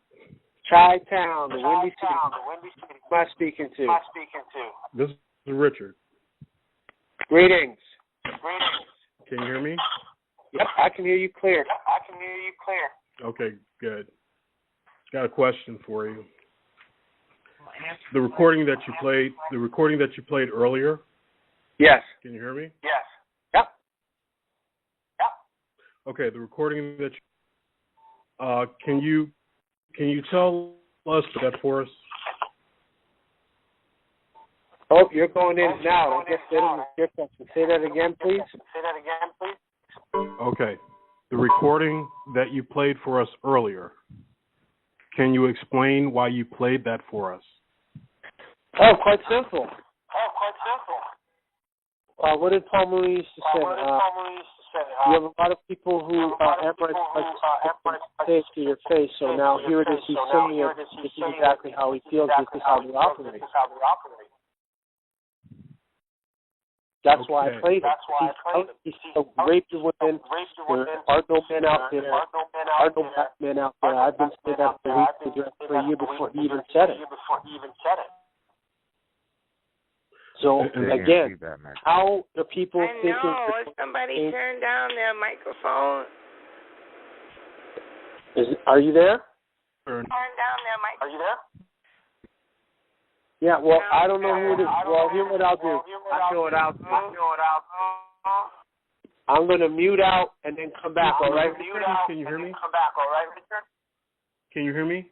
Yeah, I can hear you. I can hear you. You go ahead and talk. Yeah, that's why I muted out on the call. But I'm not getting the feedback. It's not coming from you. And now they stop audio. So if you can hear me, put up one finger. Okay, so you can hear me. Good. So, again, the question that I was asking you about the reason that you played the audio earlier. And again, I can't hear you, but I can speak. So what I'm going to ask is that basically what we were told is that we need to understand that, first of all, we're seen as inferior. We are still seen as chattel property. What I want to ask all the brothers on here, because pretty much, I'm from Chicago, so you know the deal with Chicago. I'm asking every brother on here now, you listening to rap, listening to hip hop, and now you understand who's running the industry. So if you're still supporting that industry, regardless of the lyrics that are coming out of that music, you know who's running it. And you know who you're really giving your support to. So what I'm asking is all these brothers that are so hard, you from the hood, you hard, you gangster, you this and that, you so ready to bust a cap in your brother over some nonsense. How come you're not ready to go bust a cap in that white boy over what you now know? I'm done. And the answer to that, what you're saying, and I can sense where that's coming from, Richard, it comes back again to the P word, programming. This is if you want to think of it as a giant psychological experiment. So from the time, what did they say? If you have an animal that, and they did this, they've done this in examples where they have said they will get like a duck and have we'll get a baby duck that's in an egg, it hasn't hatched yet. They'll hatch it, and then they'll have a toy duck that's made out of cotton, made out of material. And then they said when that duck hatches, that duck will instantly bond to that, even though that's an inanimate object, and the baby duckling has no idea that duck made out of cotton or out of material is not real.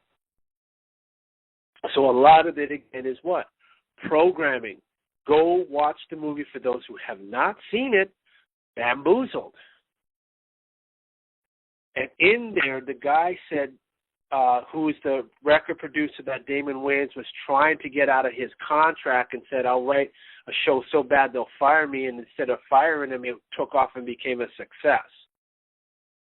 So in there, the producer said, well, my wife is black, so that means my children are biracial, so I feel I'm entitled to say the word nigger. Deep, isn't it? So again, and then toward the end of the movie, when they flipped the script and were dressed up, and the guy said, cut the tape, stop recording, stop. He said, what do you think? He said, I told you, I know your people better than you do. Look, like I said, this is another way of looking at it as a giant science experiment or a giant psychological experiment. Once you get the generation of children that are being programmed incorrectly, they are going to transfer the programming onto their children and onto their children's children, etc. Let's see here. Tiger, I want to add you. Can you send me a request, because I have your other appellation and it's not letting me. So let me see here, and I'll see if I want to add you to the call. Okay, yeah. Okay, now I'm adding you to the group call, Tiger, so you're added. So this is what I'm saying. So yeah, I could see the frustration that you have, Richard. However, it comes back again to programming. Barack said it the best. Black has no standing at law. Cornel West hasn't said anything. All the so-called black intellectuals said nothing. So that means they know that they're selling their own out for fiat. Plain and simple. Right. And Chief, I don't want to give the impression that I'm coming down on my brothers and sisters at all. That's not it. What I'm suggesting is that, and this goes for me, is in our day-to-day lives as we're dealing with each other, what I've noticed is that we will deal with each other far more harshly than we will deal with those who are our enemies. Programming. I've been in the corporate world. I've been in the corporate world. So have I. So have I. Yeah, I'm not discounting that. I'm just giving you an example. I know that I've actually had more Amorite lepers that have given me a chance and that have offered me and given me jobs and have paid me than brothers that look just like me or even darker. They gave me a hassle and wouldn't give me a chance. So then you tell me well, I'm supposed to go around knowing that that's the enemy, but you're the same one that won't give me a chance. So what I'm saying for all of us on a day-to-day basis is we need to start looking inside. When you see that man that looks like you, and you're ready to assume that he's going to do you harm, why don't you just think, who is the real enemy? Like you just told us, a lot of it is mind manipulation. A lot of it is that quote-unquote, we call it a cliche now, but that Willie Lynch syndrome.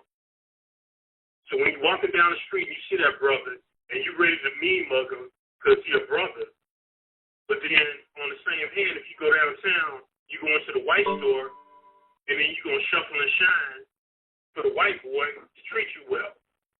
I'm just saying, because this is going worldwide. I understand that. I understand that. Hold on. No, I'm interjecting for a second here. Go ahead. I'm sorry. We cannot lose sight of the fact. Is it really the reaction a cause or an effect? Because I see it where I could be on the train and I'll see a sister come by and she'll walk past go five seats and sit away from me. And so, and I sit there and it's both, Chief. I said, hold on a second. Hold on 1 second. I'm interjecting for a reason. This is not here to convince, as we stated before in the beginning. This is for those that's awake, for those that are going to hear, and as well as the issue being, because we know the issue with Chicago, and we know what's going on, because I've been to Chicago, I've been to the south side of Chicago, I've been there, I've been in Indiana, so I know. So the thing here is this. We have to start getting to not just looking only at, okay, the way that Nubians are interacting with each other. The first thing we look at and you see that, you've got to assess, programming. Okay, I get it, because then you're going to be less apt to be upset. You already anticipate the interaction and the response. So where you would get a break from somebody who's not assistive, who doesn't look like you were, and then those who look like you give you the hardest hassle, it is attributed to programming. And that is something that has to be acknowledged, that, okay, if they're acting a certain way, and I've said this before, there's an ocean of dead out here. Not a sea, an ocean of mentally dead out here. And so the thing here is, again, like we talked before privately, 2-minute window. From the time you see they're coming with that programming, it's like, forget it. There's no point in getting worked up or upset about it. You accept that it's programming, and okay, now you pose to them, okay, think about it. Now you should be, my suggestion, rather than posing, because I've heard that same conversation before, why are you doing your brother the same way? It's like, no, we're not brothers. They're on contract. This is where commerce comes into play. If they have a situation where they would sell you out, or by them pushing you down, they get up, they will do it. And your evidence is your Cornell Wests, your Dr. Cresswell Sings, your Umar Johnsons, your all of that. So the reality of it is, it's commerce. We agree on that. They're on contract at this point now. So you can't. And I'll quote them since I like the Bible so much. What did Jesus say? My family are those who do as I do. So no, they're not brothers, because if they got to sell you out to get ahead, they'll do it. That is the Beowulf syndrome. Chief, I agree, and I always defer to your wisdom. That's not a question for me. The bottom line is, not everybody's on contract.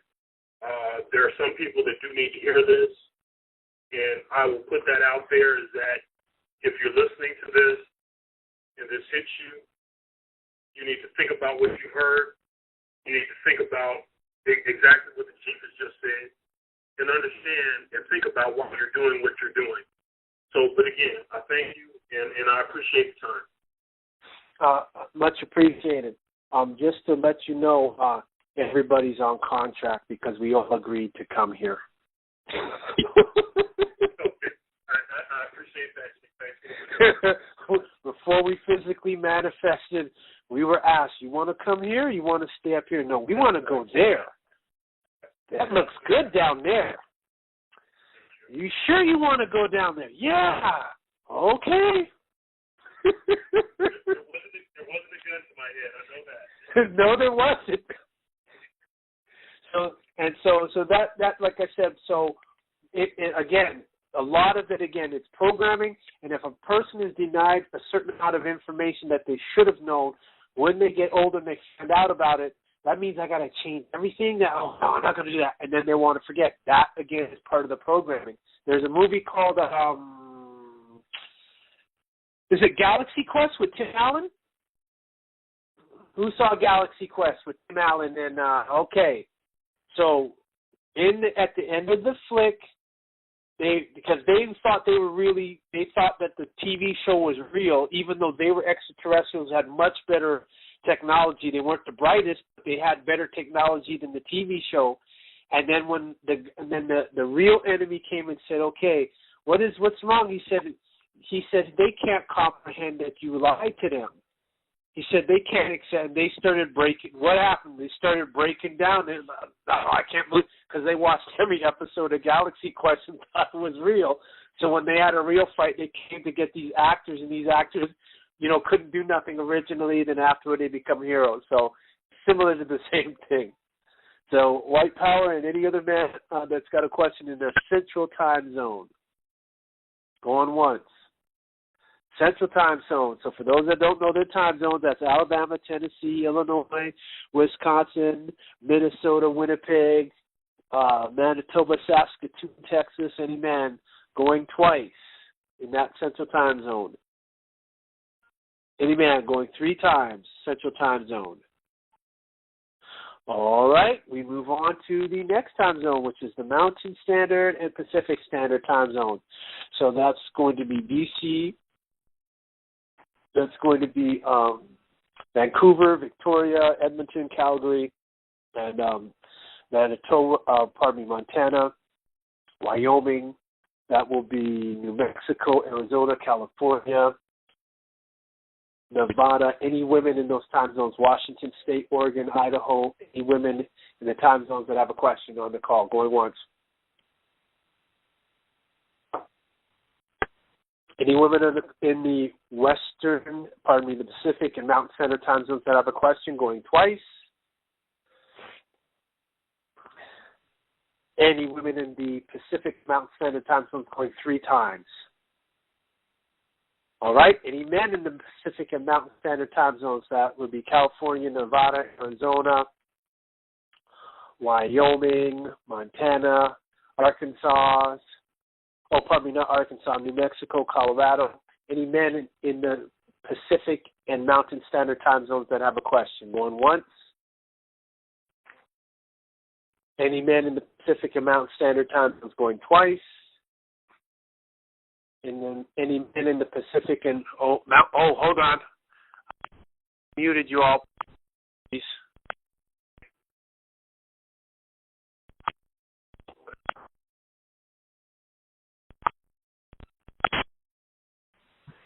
Hotep.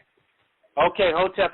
We're going to go back to, because I forgot, let's go back to Central Time Zone because I realized I had muted everybody. So any other men in the Central Time Zone that have a question, so Texas, Louisiana, Mississippi, Alabama, Western Tennessee, any man in the Central Time Zone that has a question. Going once, going twice, going thrice.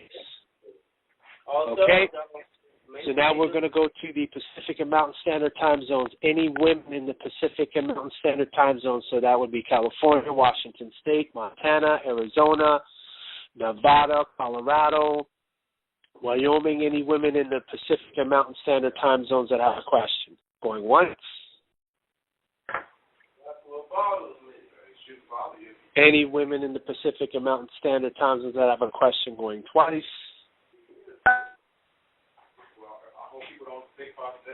Any women in the Pacific and Mountain Standard time zones, going 3 times. Okay. All right. Any men in the Pacific and Mountain Standard time zones? Hotep. This is Anu Samawati L calling from Toby Carr. Rahuat. Rahuat. My question, Chief, is I have a couple of questions. Is it true that Uniform Commercial Code is global, worldwide? Not that it's true. That's what it is. That's why it's called Uniform Commercial Code, because it's connected under the Tax Act of 1966. Okay. It's when you read the Tax Act of 1966, it tells you that the U.S. monetary system and the world monetary system is put under the Uniform Commercial Code. Okay. So, so you know how we have the codes for the infractions, for instance, like for extortion or genocide. You know the codes like USC. Okay. Yeah. The ones that are in the United States.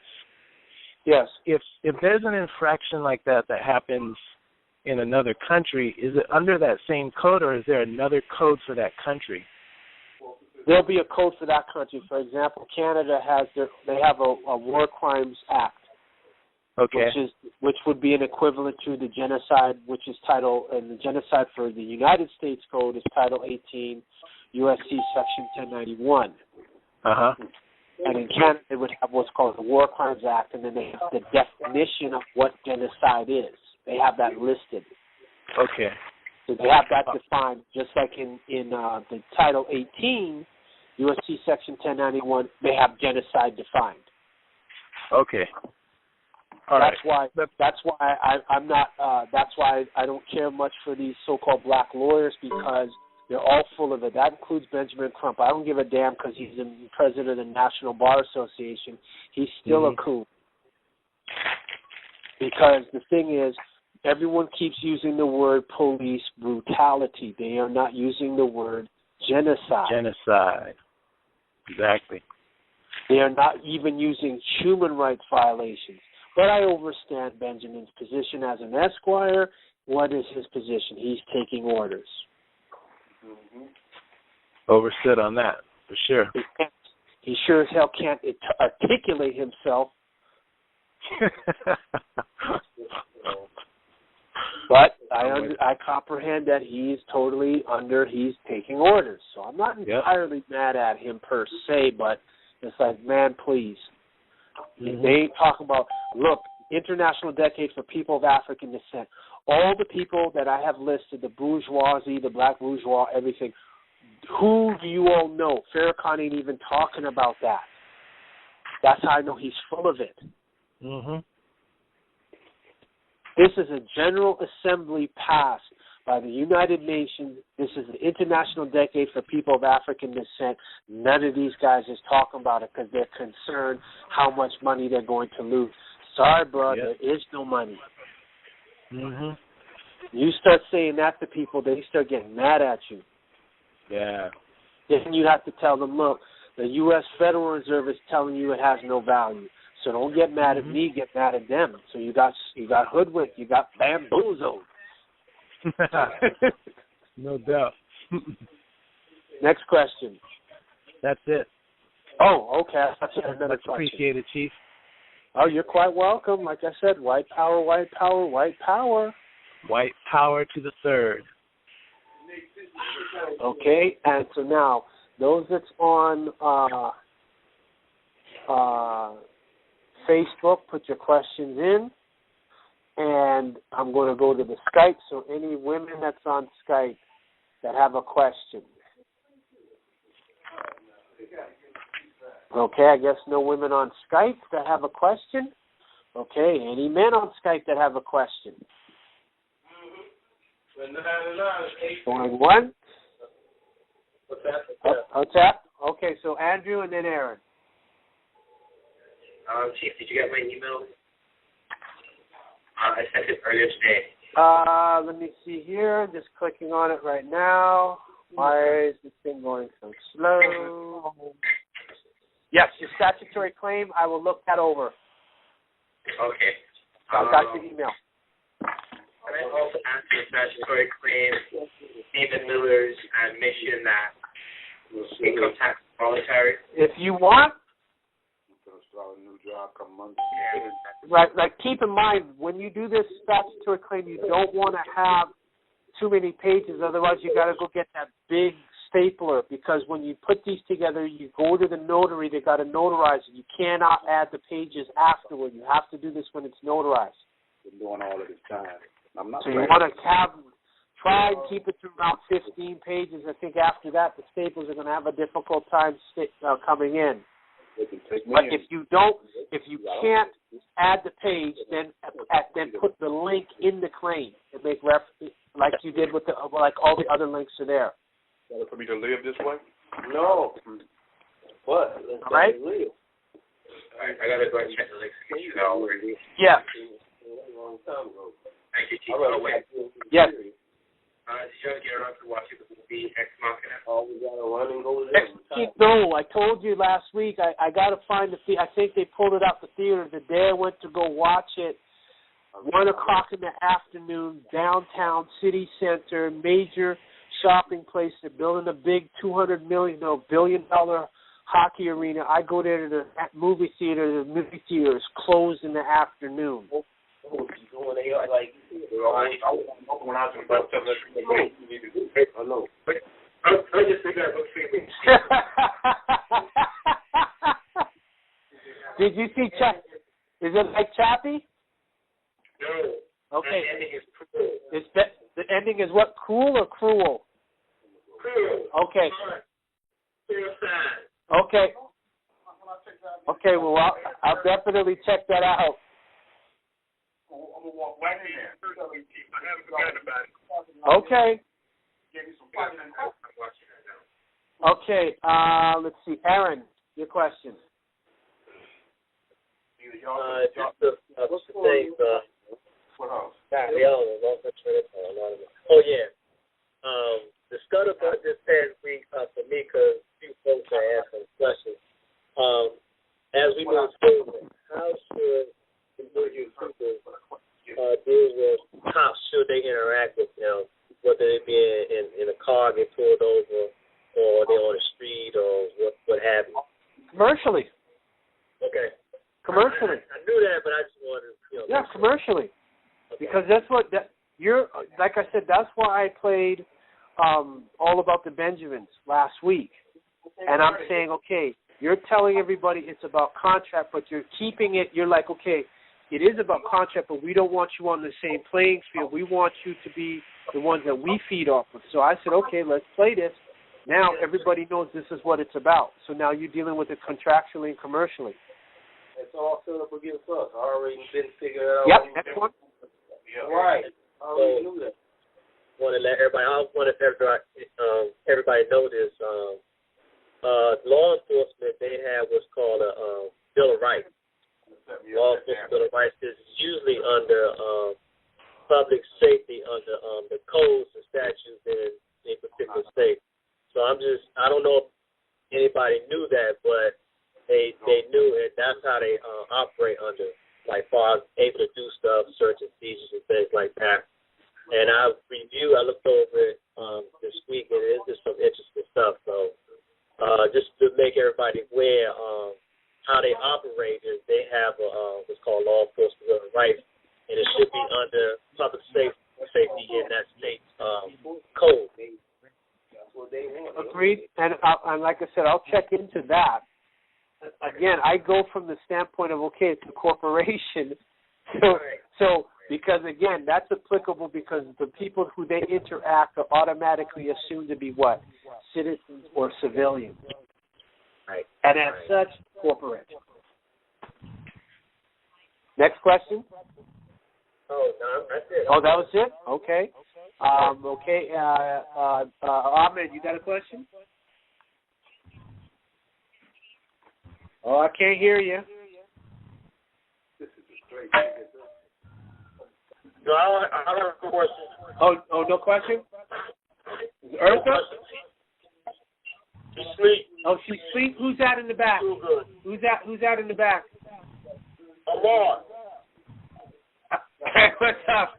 All right, what's up? All right, okay, so I guess that's it for the questions so far. I just want to address a couple things. because since it ended up on my timeline, generally speaking, I have the option whether I can either accept, reject, all that fun stuff. Okay, Chantal. Okay, I will answer your question, Chantal. What is the process to obtain all necessary forms for completion?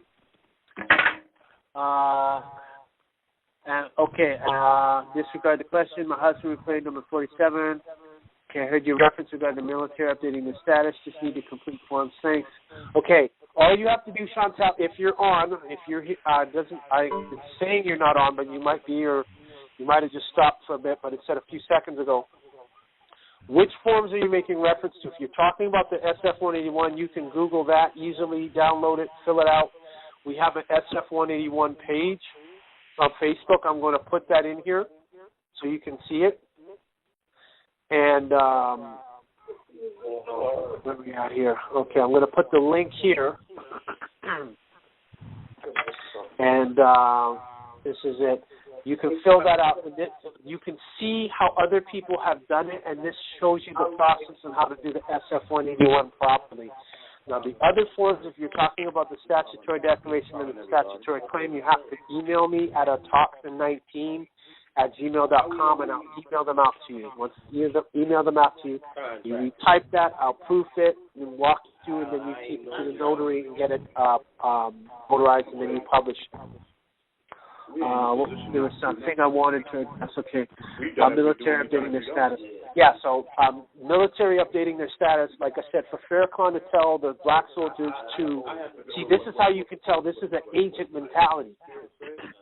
Why would you tell black soldiers to desert when they're on contract? They can't just walk away like that. That's irresponsible. Is everybody hearing that? That's irresponsible. You know they're on contract. Now you're telling them to desert. Now, I can accept fraud, voids of contract ab initio, but let's not forget one thing. Black has no standing at law. So if they walk away from the military contract that they're under, they should get court-martialed, because that's what? Breach of contract, only because they never brought up the fact they were lied to and misidentified as black when they were supposed to be identified as white. Is everybody getting that? So that is an irresponsible statement by Farrakhan to tell U.S. military to do it. I got guys from the U.S. Navy contacting me, and I told them this is what you need to do. Yes, Ahmed, yes. I got guys from the military. I'm telling you all. So when you go read that General Orders 100, what was the big story that came out? I got to check my stories here. I almost forgot. We got to give them a reason. Okay. Okay, this is the first link here I want to give. This is the, and I know Chantal will like this. This story came out when this came out.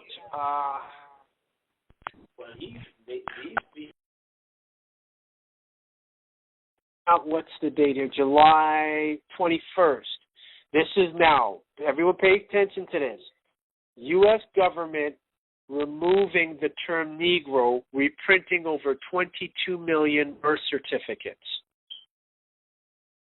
Okay, I'm going to give you the link right here on Skype and those on Atsucata Weekly address. I'm going to put that up here right now. Now, this is July 21st is when this came out. That was Tuesday. Anybody that knows their dates from a metaphysical standpoint, Tuesday is named after a Q, and it's also known as the god of war. And that day is ruled by Mars. So now, when the question was asked about when Dakota down in Yamaka stated about Farrakhan, telling them to the Million Man March, and I said, look, that was irresponsible. Why is the government? Why now? And look, 21 million. Isn't that about the amount of Nubians they say that are in the United States of America? 21 million? Isn't that supposedly, that's what they claim anyway? Isn't it around 21 million? Oh, hold on. I think what happened here? Okay, y'all that's on Skype, I can't hear you, so make sure your mics are on. Okay, 50 million. Okay, fine. 21 million that they've got have to change. Now let me read the story.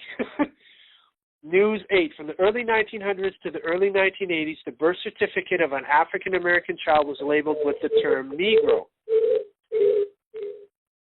As early as in the 1700s, a child with at least a quarter Negro blood mixed was labeled a mulatto. That term carried on through the 1940s.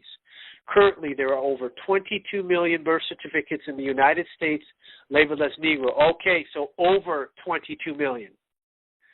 A term that was taken out the pits of slavery. On Monday, the Supreme Court, now I haven't seen the link for this, so I'm just going with this with full reservations because there's no link to but I'll have to Google it, but it's a very interesting story. So if I can find it or if anybody can find it, this will be great. The Supreme Court signed an amendment to the U.S. National Center for Health Statistics laws to make it mandatory for them to change every birth certificate on record that labels an African American citizen as Negro or mulatto. According to analysts, however, this is putting a huge dent in the national deficit. Considering the labor, printing, postage, and servicing, this is going to run the taxpayers nearly $100 million. No, it's going to be more than that. You're lying. $100 million, the military can get $100 million. So, and each soldier is insured for $10 million. So that's BS. Everybody getting that? So what does this tell you? But from the view of this African-American man, Clifford Reynolds, this move was long overdue. Quote, this is him speaking. I was born in 1968, and mine's birth certificate say Negro. I'm not a damn Negro. I'm a black man. I got the right not have that racist word on my birth certificate. And do I care about the cost? Hell no. They owe us reparations anyways. So again, this is to focus on the word what? Black. And ignore the obvious. So it's a very interesting, and when I looked at the date, what did I say? They have to change not only health statistics, vital statistics, they'll have to change everything. School books, textbooks, college books, history books, everything has to get changed. That's why Dr. Cresswell's saying froze, because she now realizes her book has to be rewritten, and if her publisher is not with it, she can't rewrite the ISIS papers properly and call Asset as who she was, the deity Asset. So that means she's on contract, so she's not free then. If she can't change the book and she's the author because her publishers say no, she's no different than a field Negro or a house Negro. What's the next thing? Next article. This was a raw story. This came out of Renan's corporately called New York, where a candidate running for the Buffalo Common Council has refused to end his campaign after he was caught on tape using the N-word to describe black leaders.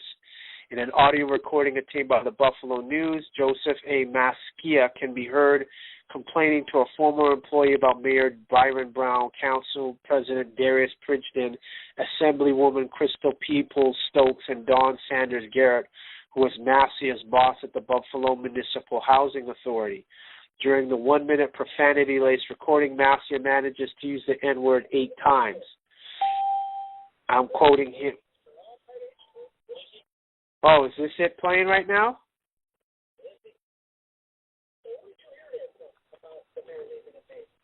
Oh, okay, this is it here. Oh, but they chopped it out. And see, I'm a stickler for that. And so he said, this is what he said. Effing niggers, man, he tells the employee as the recording ends. Once they get in power, forget about it. Forget it. They want it all. And they don't, huh? Okay, so Here's that for you on Skype and the Atsukata weekly address. I'm putting that right here. You have that here, and I'm posting that. Okay, I will read through and complete. Thank you. Okay, so Chantel, so make sure that you, like I said, you can see different people doing their SF-181.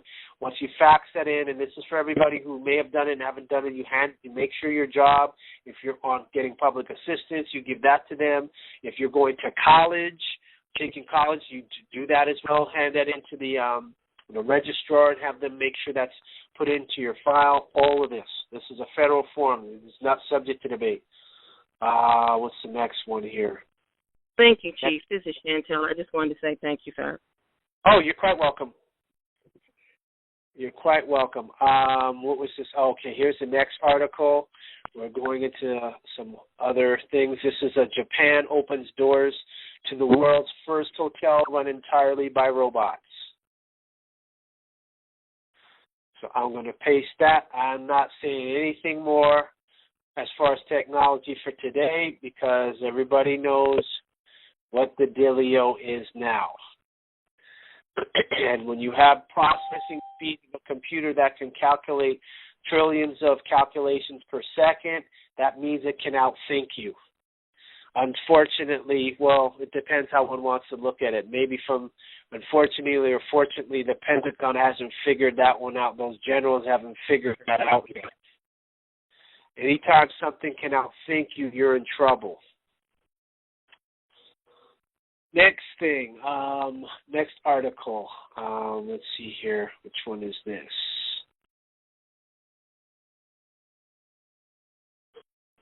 Oh, this is the nice one. Okay, yeah, I got to read this one. This one's major.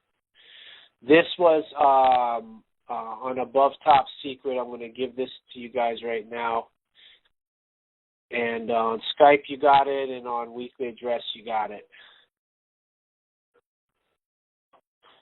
Okay. Okay. A robot just passed the self-awareness test. Roboticists at the Rensselaer Polytechnical Institute in New York have built a trio of robots that were put through the classic wise men puzzle test of self-awareness, and one of them passed. In the puzzle, a fictional king is choosing a new advisor and gathers the three wisest people in the land. He promises the contest will be fair, then puts either a blue or white hat on each of their heads and tells them all that the first person to stand up and correctly deduce the color of their own hat will become his new advisor. Selmer Bridgeford set up a similar situation for the three robots. Two were prevented from talking, then all three were asked which one was still able to speak. All attempt to say, I don't know, but only one succeeds, and when it hears its own voice, it understands that it was not silent, saying, sorry, I know now.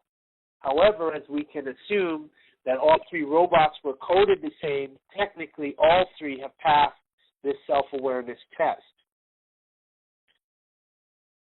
Bringsford's work will be presented at the Ro-Man Conference in Japan, which runs from August 31st to the 4th of September 2015.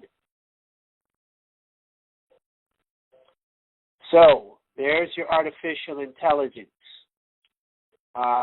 Next thing, let's see which one is this here. Oh, okay, I'll pass on that for now.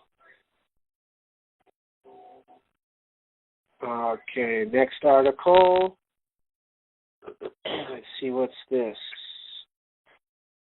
Okay, this is a nice link here. This is a black FBI agents and informants. So I'm going to give that one to you all. Okay, so at Sakata Nation and Yamasi you got that.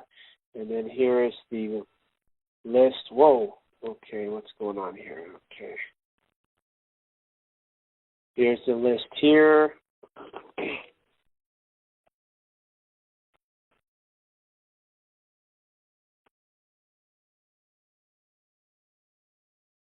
So black FBI agents and informants, okay? And then you've got their pictures and those who were actually had infiltrated. So you guys have that. Let's see here. What is this one here? Oh, yeah, this is the T-Mobile.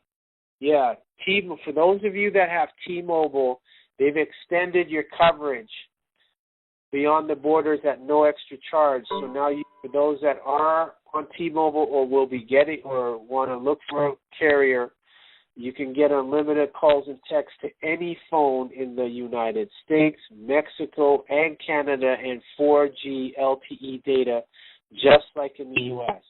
So tell me that T-Mobile is not listed to the weekly address. Say what? Oh, T-Mobile's still no good?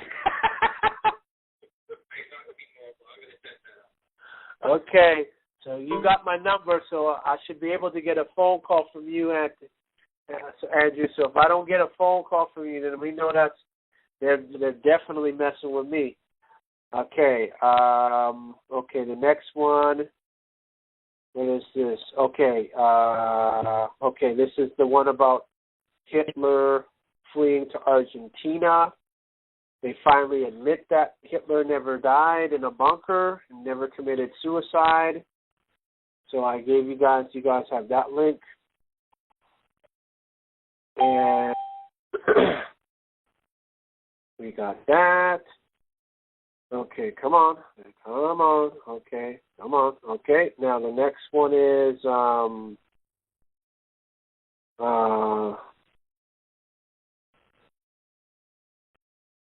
go to the 2-minute mark.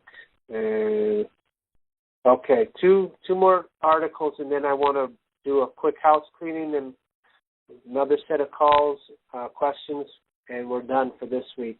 Now, this is an article that I would suggest all those who've done their stack declarations, claims, etc., print out. So when people start complaining about how black people need to get over it, and they really do, but once they claim their indigenous standing, they are entitled to this. This is an article about a 92-year-old former Nazi who was put on trial for war crimes and possible charges for 40 Auschwitz guards to follow. So the link is there. So I just put it there in Skype, and I'm going to put on weekly address.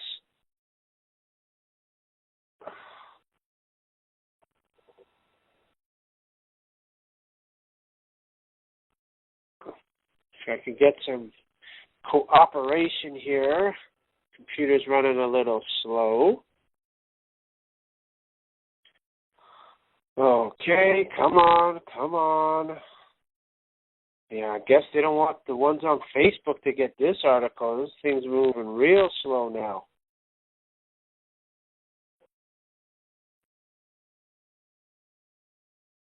Okay.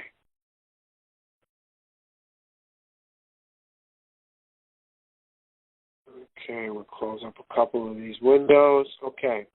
Now, this story is September. It was set 2013, but it's still relevant, even though it's 2 years ago. Germany put a 92-year-old former member of the Nazi Waffen SS on trial Monday on charges that he killed a Dutch resistance fighter in 1944.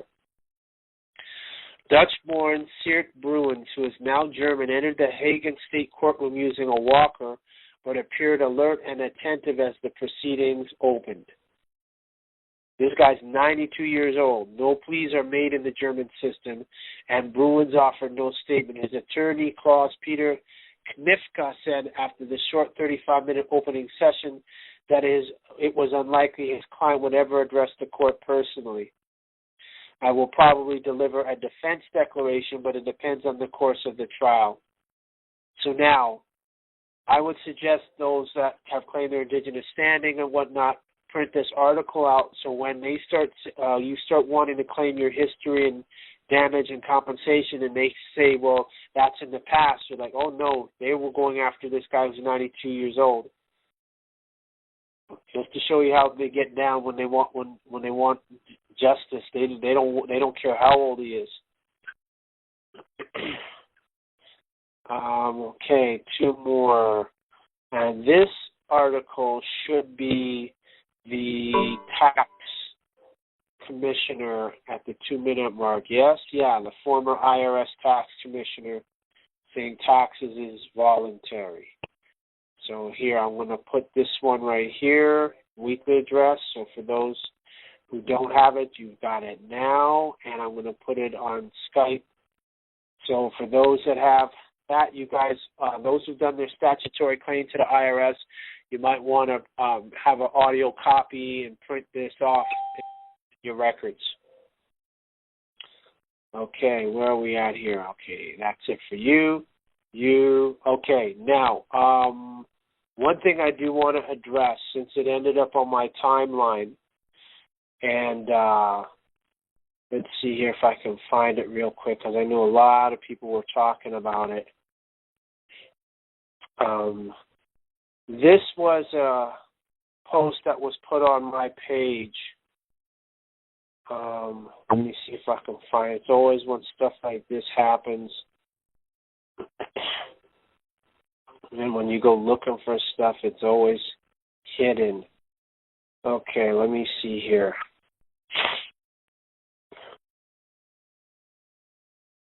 Now, this pertains to the Moore Science Temple 13 out of Baltimore, and this was put on my timeline by Consu Seti, and his organization is the Shabazz Foundation, Shabazz Eil Foundation, and basically what was posted on my page was that the charter from the Moore Science Temple number 13 and the Grand Sheikh there is Joel Bratton Bey is the highest charter on the planet. And all of us on this call, that's a bunch of garbage. So I know Consu Seti will be listening to this, so perhaps he can explain how that charter supersedes my claims on the Vatican, number one. But we already know Consu Seti will not respond. Number two, who gave the authority? Who was the sovereign that gave the charter? The next question is, where was this charter by Joel Bratton Bey ever tendered to any court anywhere in the United States of America? Elizabeth II, the Rothschilds, the Knights Templar, the Vatican, and the Jesuits? And what communications have you sent to them? And where is your evidence? So now is the time, Grand Sheikh Joel Bratton Bey, show and reveal what you have. But we already know the answer. You can't do it because you don't have it. And then when the concept or when the statement was made by Consu Seti about many people don't understand that there are only 3 charters similar to this charter on the planet Earth. One is the Masonic Charter. So let me give you some insight, Consu Seti. The Masonic Charter, dealing with whether they are the Free and Accepted Masons, Prince Hall Masons, they get their charter from the Grand Lodge in England. And just to let you know, Consu Seti, their charters have expired, number one. So not only are they clandestine, but the English Masons, these Amorite Masons, are also clandestine. Number two, the charter that the Grand Lodge in England got to operate, they got that from us, the Moors. Number three, when it's stated in the doctrine and the materials of Temple number 13, they got permission from the Pharaoh. Now you need to show which Pharaoh gave you the authority and from which dynasty of the Pharaoh gave you authority for the charter. So if you guys cannot present that, then you are committing fraud, and then you are operating a fraud. I just thought you might want to know that, Consu Seti. Furthermore, for those, and I've posted this before on Facebook, but for those on Skype, you'll be able to see this. This is a book called Postgraduate, Renewal of the Lessons. Zigzag Zig. Let me know if y'all can on Skype. The ones on Skype, they can see this. And for those who have it, Zigzag Zig is written by Malachi Z. York L. So if you go to page 130 of the book, when these Moors are flying this Moroccan flag, I'm going to read on page 130. I already have a screenshot of this on Facebook. Again, this information is borrowed from the Moorish American Questionnaire, Act 3. Let it be he or she according to love, truth, peace, freedom, and justice. These types of terms he described as the reasons for the use of the pentagram five-pointed stars found on the Moroccan flag, which they used. He states in number 19, what kind of flag is the Moorish? It is a red flag with a with a five-pointed green star in the center. The use of the flag in Morocco as a symbol of the state dates way back to the Almoravid dynasty, who were an Islamic dynasty that ruled North Africa and Spain from 1056 AD to 1147 AD. Notice North Africa falls in line with the standard form 181. And according to the Diccionario General Ilustrado de la Española on page 79 to 80, that would be 79 and 80 in Spanish, 79 to 80, defines the name Almoravid as devout, devotional, religious, and were the first to unify Morocco under a single government during the 11th dynasty. White silk banners were often used in battle, sometimes with the Quranic inscription, there is no God but God and Muhammad is his prophet, or as it is written in Arabic, La ilaha illa Allah, Muhammad Rasulullah. The Alawites, beginning in the 17th century, which is the ruling dynasty and the ancestors of the present-day king of Morocco, King Hassan II, son of Muhammad V, were the first to introduce the solid red flag. This interlocking green five-pointed star, which they call the Green Suleiman Star, was introduced in 1912 when Morocco was put under French rule. Although many will deny it, however, this Green Suleiman Star is nothing more than the shield of Solomon, son of David. And anybody knows that the name Suleiman is just an Arabic graftation of the Hebrew name Shilomo. And the shield of Solomon is not to be mistaken with the shield of David, his father, which was the six-pointed star. Although they won't admit it, other books such as the Volume F of the New Book of Knowledge, Encyclopedia, page 228, tells you in plain and simple English that what they're using is the seal of Solomon.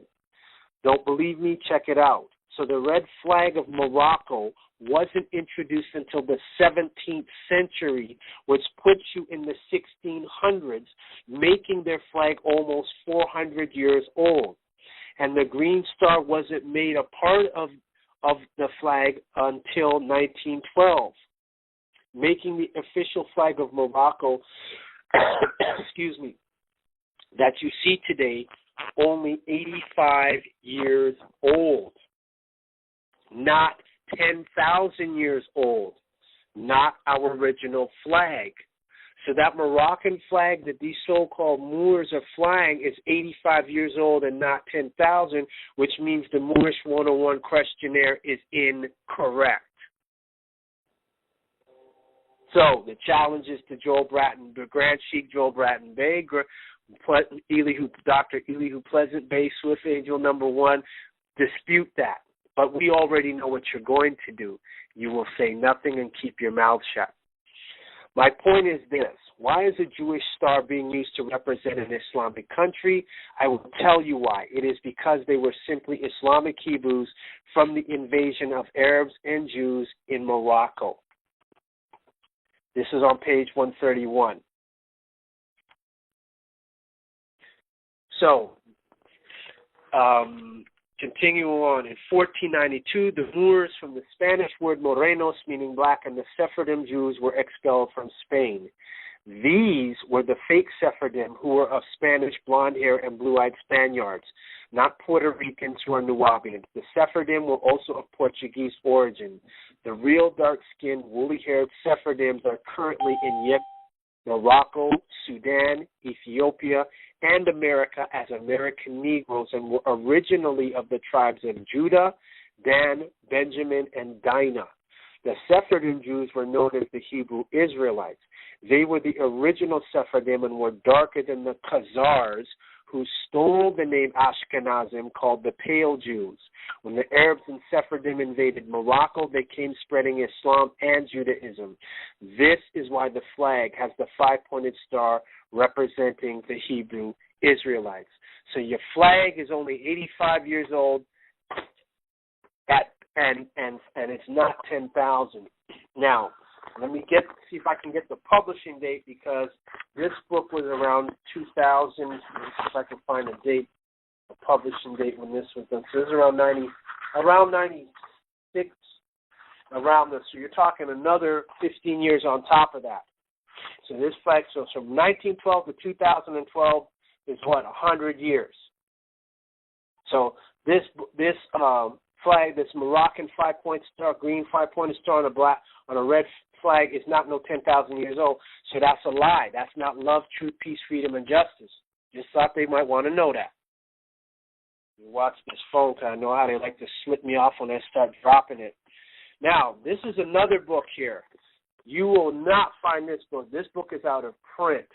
This is called the Book of Lamb. And for those who went through the Islam school, some of them are familiar with this book. Some may have it, some may not. I do. And this was written in the Islam school, Sayyid al-Imam Isa al-Hadi al-Mahdi. Now, on page 17, it makes mention and talks about the Prophet Noble Drew Ali. Noble Drew Ali was born Timothy Drew in 1886 in the state of North Carolina amongst the Cherokee Indian tribe. He dedicated his life to making the Nubian American a first-class citizen of the United States. Not through civil rights from a constitution that does not apply to you. Pay attention. Let me read that again. Not through civil rights from a constitution that does not apply to you, but by way of giving you a culture that you could call your own, thereby giving you self-esteem. As a result, others would recognize your newfound status and give the black nation the respect it rightfully deserved. Influenced by Oriental philosophy and al-Islam during his pilgrimage to North Africa, SF 181, North Africa, Noble Drew Ali, he was of the noble, was determined to free the black man from white domination. In 1913 AD, Noble Drew Ali established the Moorish Science Temple in Newark, New Jersey. Like the Honorable Elijah Muhammad, he had very little schooling, yet the wisdom he possessed surpassed that of many alert scholars. He traveled to Egypt and other Eastern countries. In Egypt, he learned the science of the pyramids and the true teachings of al-Islam, while in the East, he adopted the Muslim name Sharif Abdul Ali. According to legend, Noble Drew Ali was said to have visited North Africa, where the king of Morocco commissioned him to teach al-Islam to blacks in America. Upon his return, he was said to have received a charter from President Theodore Roosevelt for the propagation of al-Islam, because the president believed it would be as difficult getting Negroes to accept Islam as trying to fit a horse with a pair of pants. So that charter, Constitucetti, if it ain't signed by President Theodore Roosevelt, is not a real charter. Just thought y'all might want to know that. Let's see here. Noble Drew Ali went to Chicago in 1925 after establishing a temple in both Pittsburgh, Pennsylvania, and Detroit, Michigan. He told Nubian Americans that they were Asiatic, not Negro, black, colored, or Ethiopian. He also taught your true history, laid in that of the Moors of Morocco. The members of the Moorish Science Temple considered themselves Muslims under the divine laws of the Holy Quran of Mecca: love, truth, peace, freedom, and justice. They falsely believed Noble Drew Ali to be a prophet, and the so-called Quran, which he compiled from many sources, to be a divine scripture, and that's a Quran spelled with a K. Although Noble Drew Ali was sincere in his efforts to uplift the Nubian race, many of those whom he placed in authority did not have the same zeal. Instead of working for the betterment of Nubian Americans, they became rich by exploiting the populace to have faith in the charms, relics, magical potions, pictures, and false information about the Asiatic race which they sold. Noble Drew Ali's leadership was opposed by Sheikh Claude Green. A short time later, on March 15, 1929, Claude Green was murdered and Noble Drew Ali was charged with his death. Let me see here. The Quran of the Moorish Science Temple has nothing to do with the true Quran revealed to the Prophet Mustafa Muhammad Al-Amin, peace and blessings be upon him, in 610 AD. It is not a translation of this divine text. And then I have one more I want to read, which is very important. Beautiful. The Quran was spelled with a K of the Moorish Science Temple. In 1914 AD, Noble Drew Ali, he was of the noble, founded and established the Moorish Science Temple of America. He had very little religious backing and a limited knowledge of the scriptures. However, Noble Drew Ali was successful in gathering large crowds. By 1928, the Moorish Science Temple of America had established temples in 15 different states throughout the United States. Now keep in mind the dates, 1928. When you get to 1933, that's when the United States declared bankruptcy. Prior to that, in 1871, it was created under the Legislative Act of D.C., making it a corporation. It existed, and then in 1933, on June 5th, when it declared bankruptcy, it existed from that point forward in name only. The Moorish Science Temple made their own version of the Holy Quran called the Holy Koran. This version is no more than the Aquarian Gospel of Jesus Christ, written by Levi H. Dowling.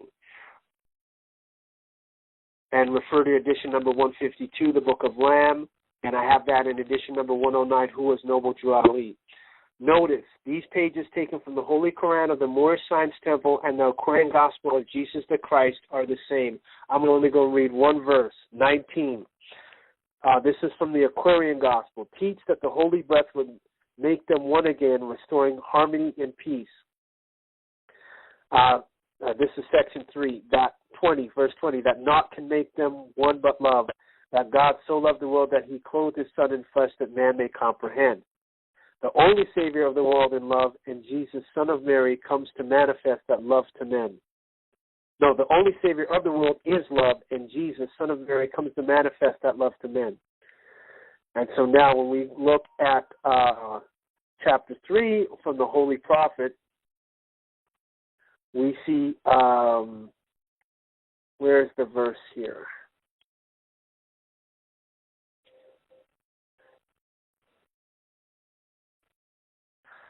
Print is so tiny.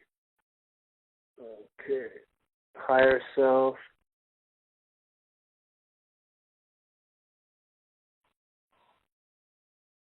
There are two selves, the higher self and the lower self. Okay, that's chapter 8. Okay, beautiful. Okay, so if you look at verse 27, where it says, Then every man of earth will read the words of life in language of his native land, and men will see the light, walk in the light, and be the light. This is from the Aquarian Gospel, page 40, verse 27.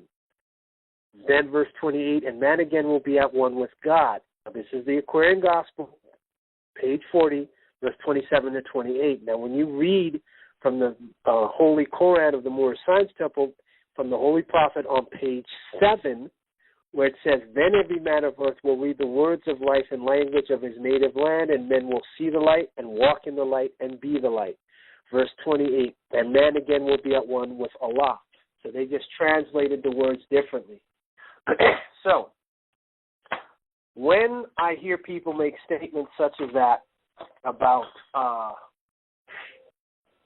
that charter from Grand Sheikh Joel Bratton Bey being the highest charter on the planet, that's a lie. So I'm challenging Moorish Science Temple number 13, but we already know what you're going to do, don't we? You will stay silent and act as if I have said nothing, which I will accept for value, honor, and consideration, because I am the plenipotentiary of Atlant. Your temple, Great Seal, Elihu Pleasant Bay, the Nuwabians, what's his name, Ali Muhammad's group, all of you all have been exported to the middle of the Atlantic Ocean. As long as you have a Federal Reserve note in your pocket, that is a confession that you all are debtors if you're not secure parties, and the fact that I am the one that has the superior claim on this planet, Tiamat. So if you have any claims that can beat what I've done, and we know you can't, go right ahead and present them like you've done on Facebook, Consusetti. But we already know you won't do that either. So, all the Moorish Science Temples, and I've done an export declaration for a brother from the Moorish Science Temple who flipped and then said he was a U.S. citizen, admitting he was a corporation. So now, they have to go where? To the middle of the Atlantic Ocean and float. Next thing, this is an important issue. I wanted to read this. I'll probably only be able to read one page because it's a lot of information here.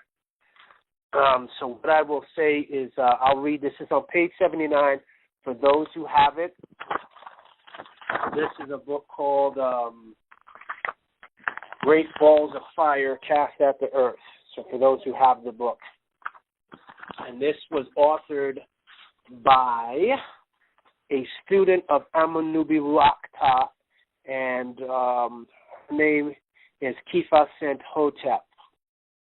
And she authored this book, Great Balls of Fire Cast at the Planet Earth. If you go to page 79, what you're going to see, the question is asked. So are you saying, broke some glass.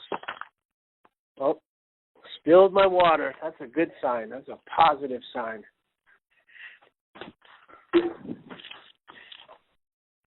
Just bear with me 1 second. Got to clean up my water here. So that means something major's coming up. This is beautiful. Okay. Is everybody still here? Hold on, let me make sure I didn't. Okay, great. Okay, on page 79, the question is asked. So are you saying that reptilians are living on the planet Earth now? Answer, yes. The reptilians originally could only stay out of water for only 3 hours. Now they can stay out of water for 6 to 8 hours. When the reptilians came to the Dogon tribe in Mali, Africa, and mixed in with them, they told them that they were called the Nomos, or the Numos, meaning instructor, lawgiver, who had come to guide them, only if they would tell them of the secret caves the Rumar.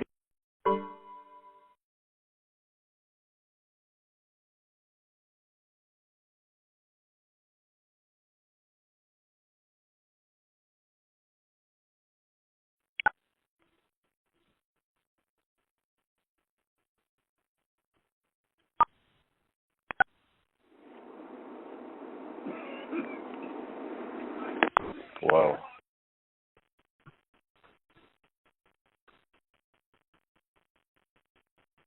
White power. White power. White power.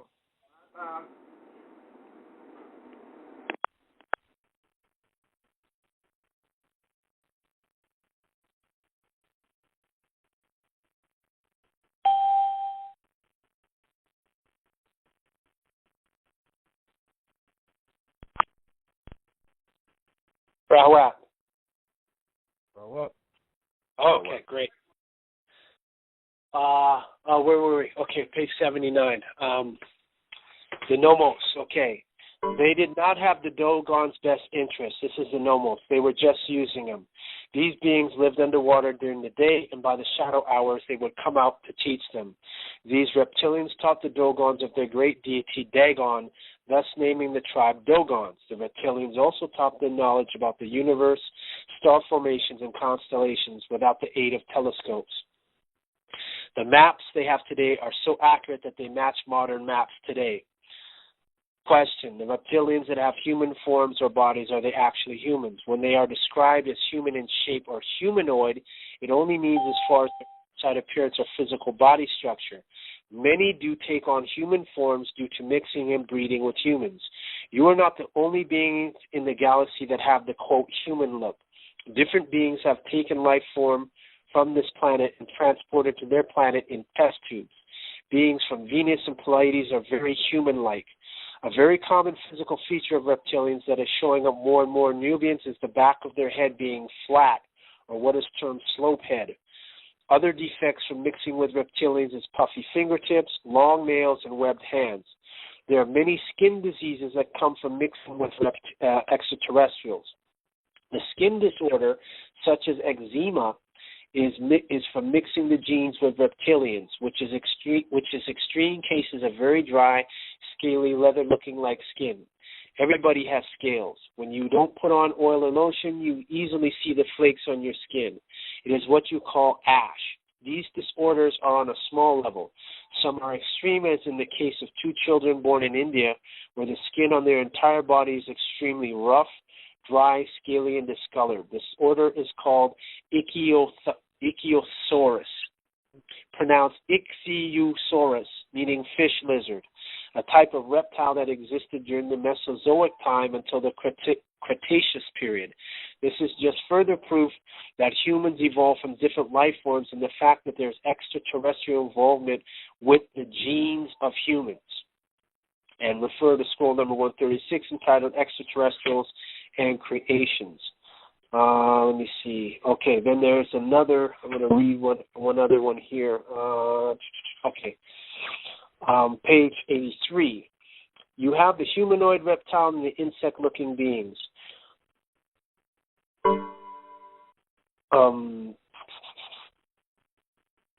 Tell us more about these insect-looking beings. You have those that look like insects and rodents. There are insects and rodents on Earth now that are from other planets, such as roaches, grasshoppers, praying mantis, and scarab beetles, just to name a few. Don't forget about the dolphin.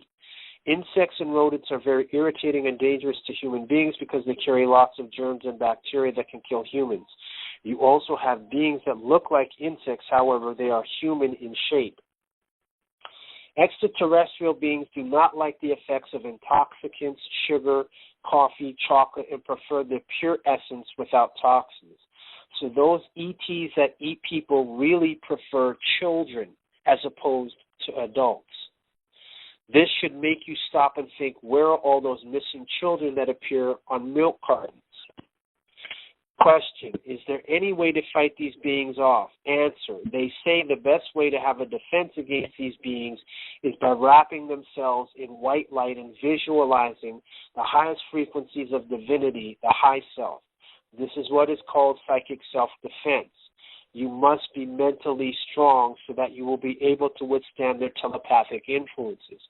So, even though it's contract, it's commerce, there's still spiritual aspects. Why do you think every time I do the weekly addresses, I lead off with what? An invocation. So, you can't have you can't just do it commerce and ignore the spiritual aspect. Who are the Maldekians? The Maldekians, who are also known as Valkuns,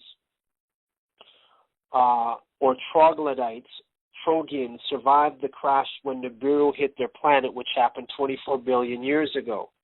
They thrived in the seas of this newly formed planet called Tiamat and Kai, which much later became known as Earth. Started as new life forms on the planet Tiamat. They set up kingdoms called Yams under waters. They lived in the seas of Tiamat, Earth, from Eridu, for millions of years. Their home base is under what is known as the Bermuda Triangle and the Devil's Triangle. They developed into intelligent humanoids by abducting and mixing their seed with humans. There were also other species of extraterrestrials like greys, which some dinosaurs evolved from, like the Hypsilophodon and the Tyrannosaurus rex. The greys came from the star constellation of Auriga and the Capella star formation, and some from Arcturus and Pleiades. They were created originally by the Nichiru to be scouts and were faithful workers that were freed after their service.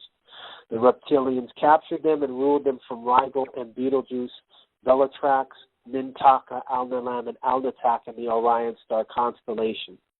The last 3 stars mentioned are stars the Riskians took residence on during the depleting of their ozone layer, while the first 3 are inhabited by grays, etc. The Maldekians' planet Valkun was originally called Maldek, and Maldek is the original home of the Luciferians or reptilians. It was located after the planet E, Neptune. Maldek was 27,005 miles in diameter. Maldek had a population of billions living under the seas of Karna and Vadra subsidies. Maldek also had 2 moons. This was the planet of Mukia or Trogians, Troglodytes, Dragons, and Voltecs. All of these are names for the same beings with just different names for them from different planets. The Maldekians' average height is 3.5 feet to 4.5 feet, and their heads are extremely large. The Maldekian Troglodytes or Trojans have 2 round eyes without pupils and no ears or protruding nose. Just 2 small holes in the nose area. Their mouths are a slit without lips. The troglodyte is hairless and has no teeth. Its hands have 4 webbed fingers and no thumbs. So we'll stop there as far as reading that. I'll continue that next week, but I just wanted to get that in for people to consider this is the type of stuff that's out there that we're dealing with. So I'm going to get back to questions, and we're going to finish up for this week. So I'm going to go back onto line, so it doesn't matter. Okay.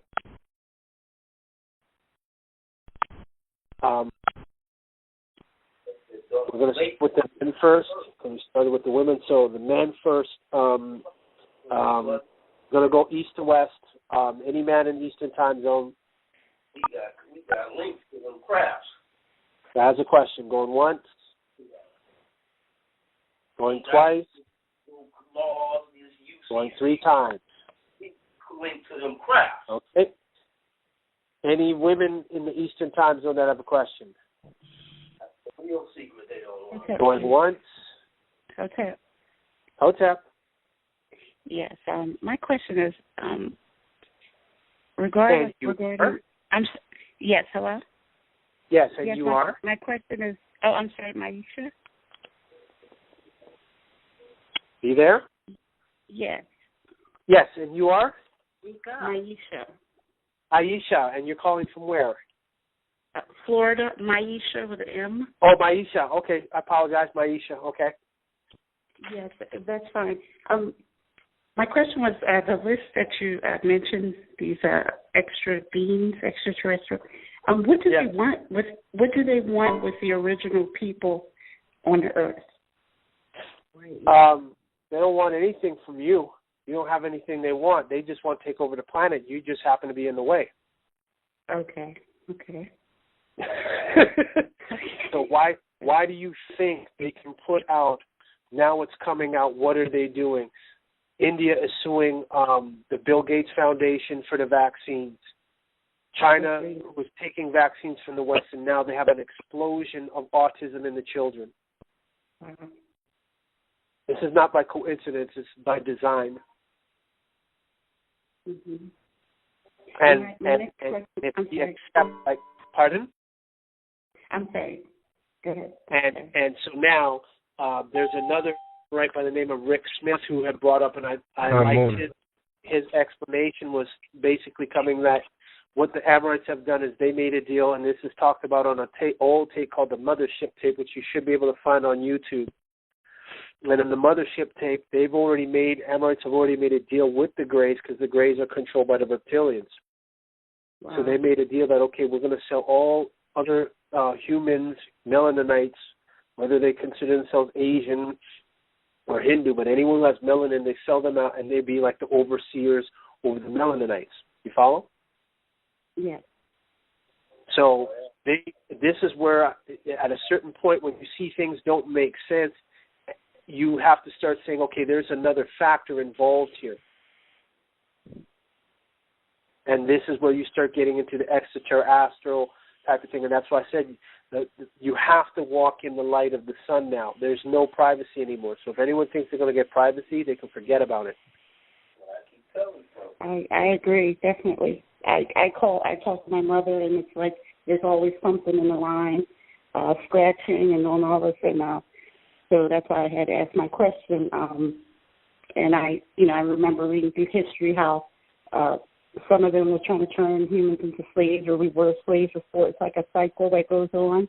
Yes. And I'm just wondering if that's what they're trying to do again. And some were freed out. Mm-hmm. Well, you got to consider one thing. They're following people's family DNA. So they're following and monitoring people's family down through generations. Okay. So this is beyond what we call regular technology. Like the problems that we have, I've had guys who have digital equipment. We had a conference call. They put in a CD. They try to record. Next minute, the CD is telling them that the disc is full. We only spoke for he put in a fresh CD, and it said we had been talking, and it said in 5 minutes of talking, it said the disc was full, which we know that's not the case. Mm-hmm. So at that point, we realized, okay, this is beyond just the technology. What is said is that what we think is good technology is throwaway stuff. Right. They have ability to have technology. They got turned on their volume. Okay, you still there? Yes. My second question, just briefly, is I just wondered if you received my statutory declaration. Yes, I did receive your statutory declaration. Yeah, I had added in some more. Yeah, I see it right here. Because you have it under no subject, correct? Correct. Oh yeah, your rough drafts. Okay, yeah. So just give me a few days, and I'll get that back to you. Okay, great. Much appreciated. Thank you so much. Oh, make sure that you have that apology from Pope Francis. Okay, I have the AP letter. Is that okay? The AP News article? Yeah, if it's Associated Press, that's fine. Yeah. That's why none of that stuff don't matter. And it boils down to genetics, too. We got the links to them crafts. That's what the books tell us. Yeah, I'm still here. I just don't know who was talking, so I was letting them talk. It's not on my end. Okay. So that's fine for you? Yes. Thank you. Much appreciated. You're quite welcome. White power. White power. Okay, and any other in the Eastern Time Zone? Going once, going twice. Hotep. Chief, this is Dakota again. You mentioned that we all here under contract, but a lot of us have amnesia. So how do we make that memory present so we can access it? What? Offering. Okay. Yeah. Okay. Offering is one way. Another way is meditation. You ask the universe, okay, tell me what I agreed to come here to do if I'm not fulfilling my purpose.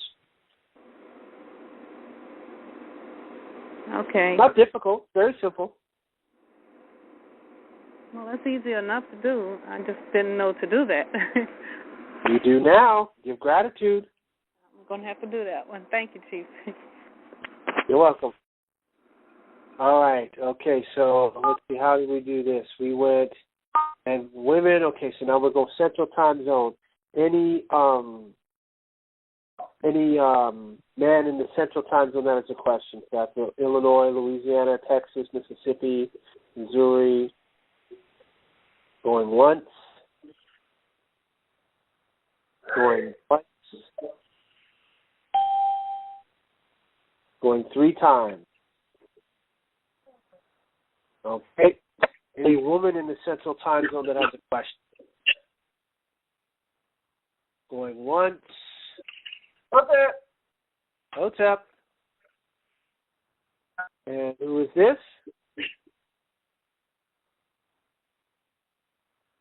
You there?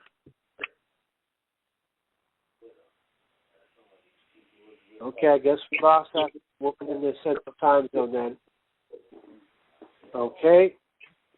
moving on to, let's see, what did we do? We did men and then women. Okay, so now the man in the Pacific and Mountain Standard Time Zones that have a question. Washington State, California, Montana. Any man that has a question in the Western, in the Pacific and Mountain Standard Time Zones. Okay, going once, going twice,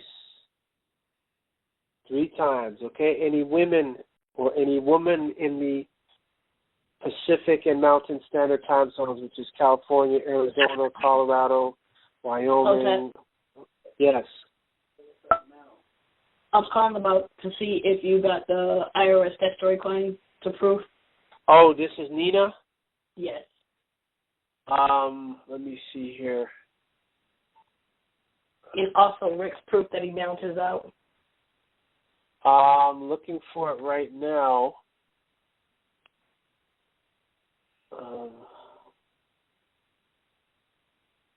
All I'm seeing is a receiver code from the 24th, and then I'm seeing... It would have been Monday. IRS claim, okay, July 23rd. Okay, here it is. Let me see here real quick.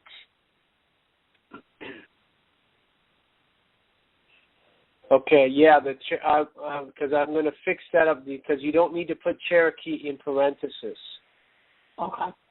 Yeah, you want that you want it out of the parentheses, and then you want to add your SSN. And I think, yeah, because you don't have the jurat. So I just got to fix that up for you still. So, but I have it. I'm looking at it. All right. Thank you. So just give me a couple days. And I did get your email and your text message regarding donation. So I did get that. Okay. Yeah, I got the text message. I haven't gotten it yet, but I got the text message. All right. Much appreciated for that donation, too.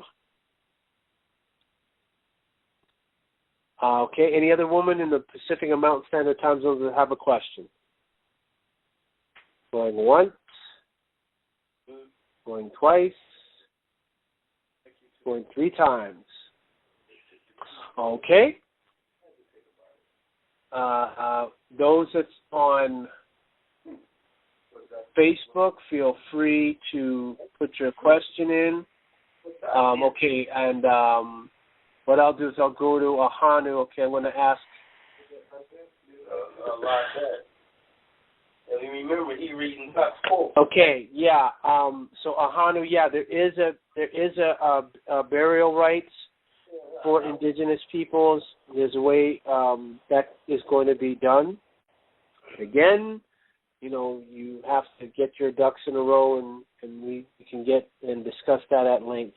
I would suggest, though, that if you don't have it, Ahanu, get a copy of our Constitution and start reading it. There's something going on. It's something going on. Okay. So now I'm going to go to Skype. So those that's on Skype. Okay. Any men that have a question on Skype, this is the last set of questions for tonight. Okay. So Andrew, no. Aaron, no. You straight? They are around, Okay. Tiger. You all right? Hello. Okay. Nobody. Well, that's it then. So, Andrew, Rick Smith Mothership. Well, Rick Smith was talking more so about. He was talking more so about. He mentions, if you want to know what's going on, you got to deal with real estate. So, that is again dealing with commerce. You can't ignore that. The best movie, of course, is to watch Jupiter Ascending. But haven't heard much from Rick Smith. It's like after he did those 2 videos, it's like, and then when I've done what I've done, I've sent him stuff he knows, but he hasn't really said anything. So I think people are really playing around with freedom. They're talking about it, but then when it actually manifests, they have that Stockholm syndrome, like, this is actually real? This is going to happen? And the reason why I say that is because I contacted Peter Moon, who wrote the Montauk Book of the Dead. And what he suggested in the book we did, and I never read the book till maybe 3 years ago. So now all of a sudden, I emailed him by his, because Peter Moon is a pen name. So I tried to contact him via his publisher. And it's interesting that he will sit down and talk with Pleasant Bay. And Azaziel Bay confirmed that off of a seminar that Azaziel Bay did, that he walked in and he said, yeah, I saw this white boy there wearing a fez and a sash and sitting down with Pleasant Bay. That was Peter Moon, who wrote the Montauk Book of the Dead. I try to contact him. These guys don't say nothing. So now I'm like, okay, you guys ain't really serious then. That's how I'm viewing it. And I contacted him through his publisher. I did speak with Pleasant Bay. We spoke for 15 minutes. It was cordial, but then afterward it just went after it because they knew what the implication of what I've done means. So with that, we're going to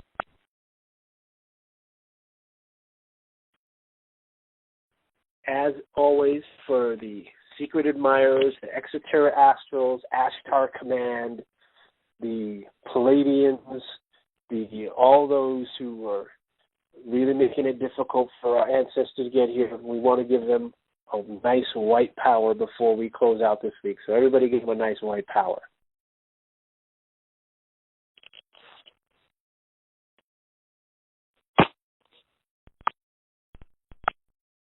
Power.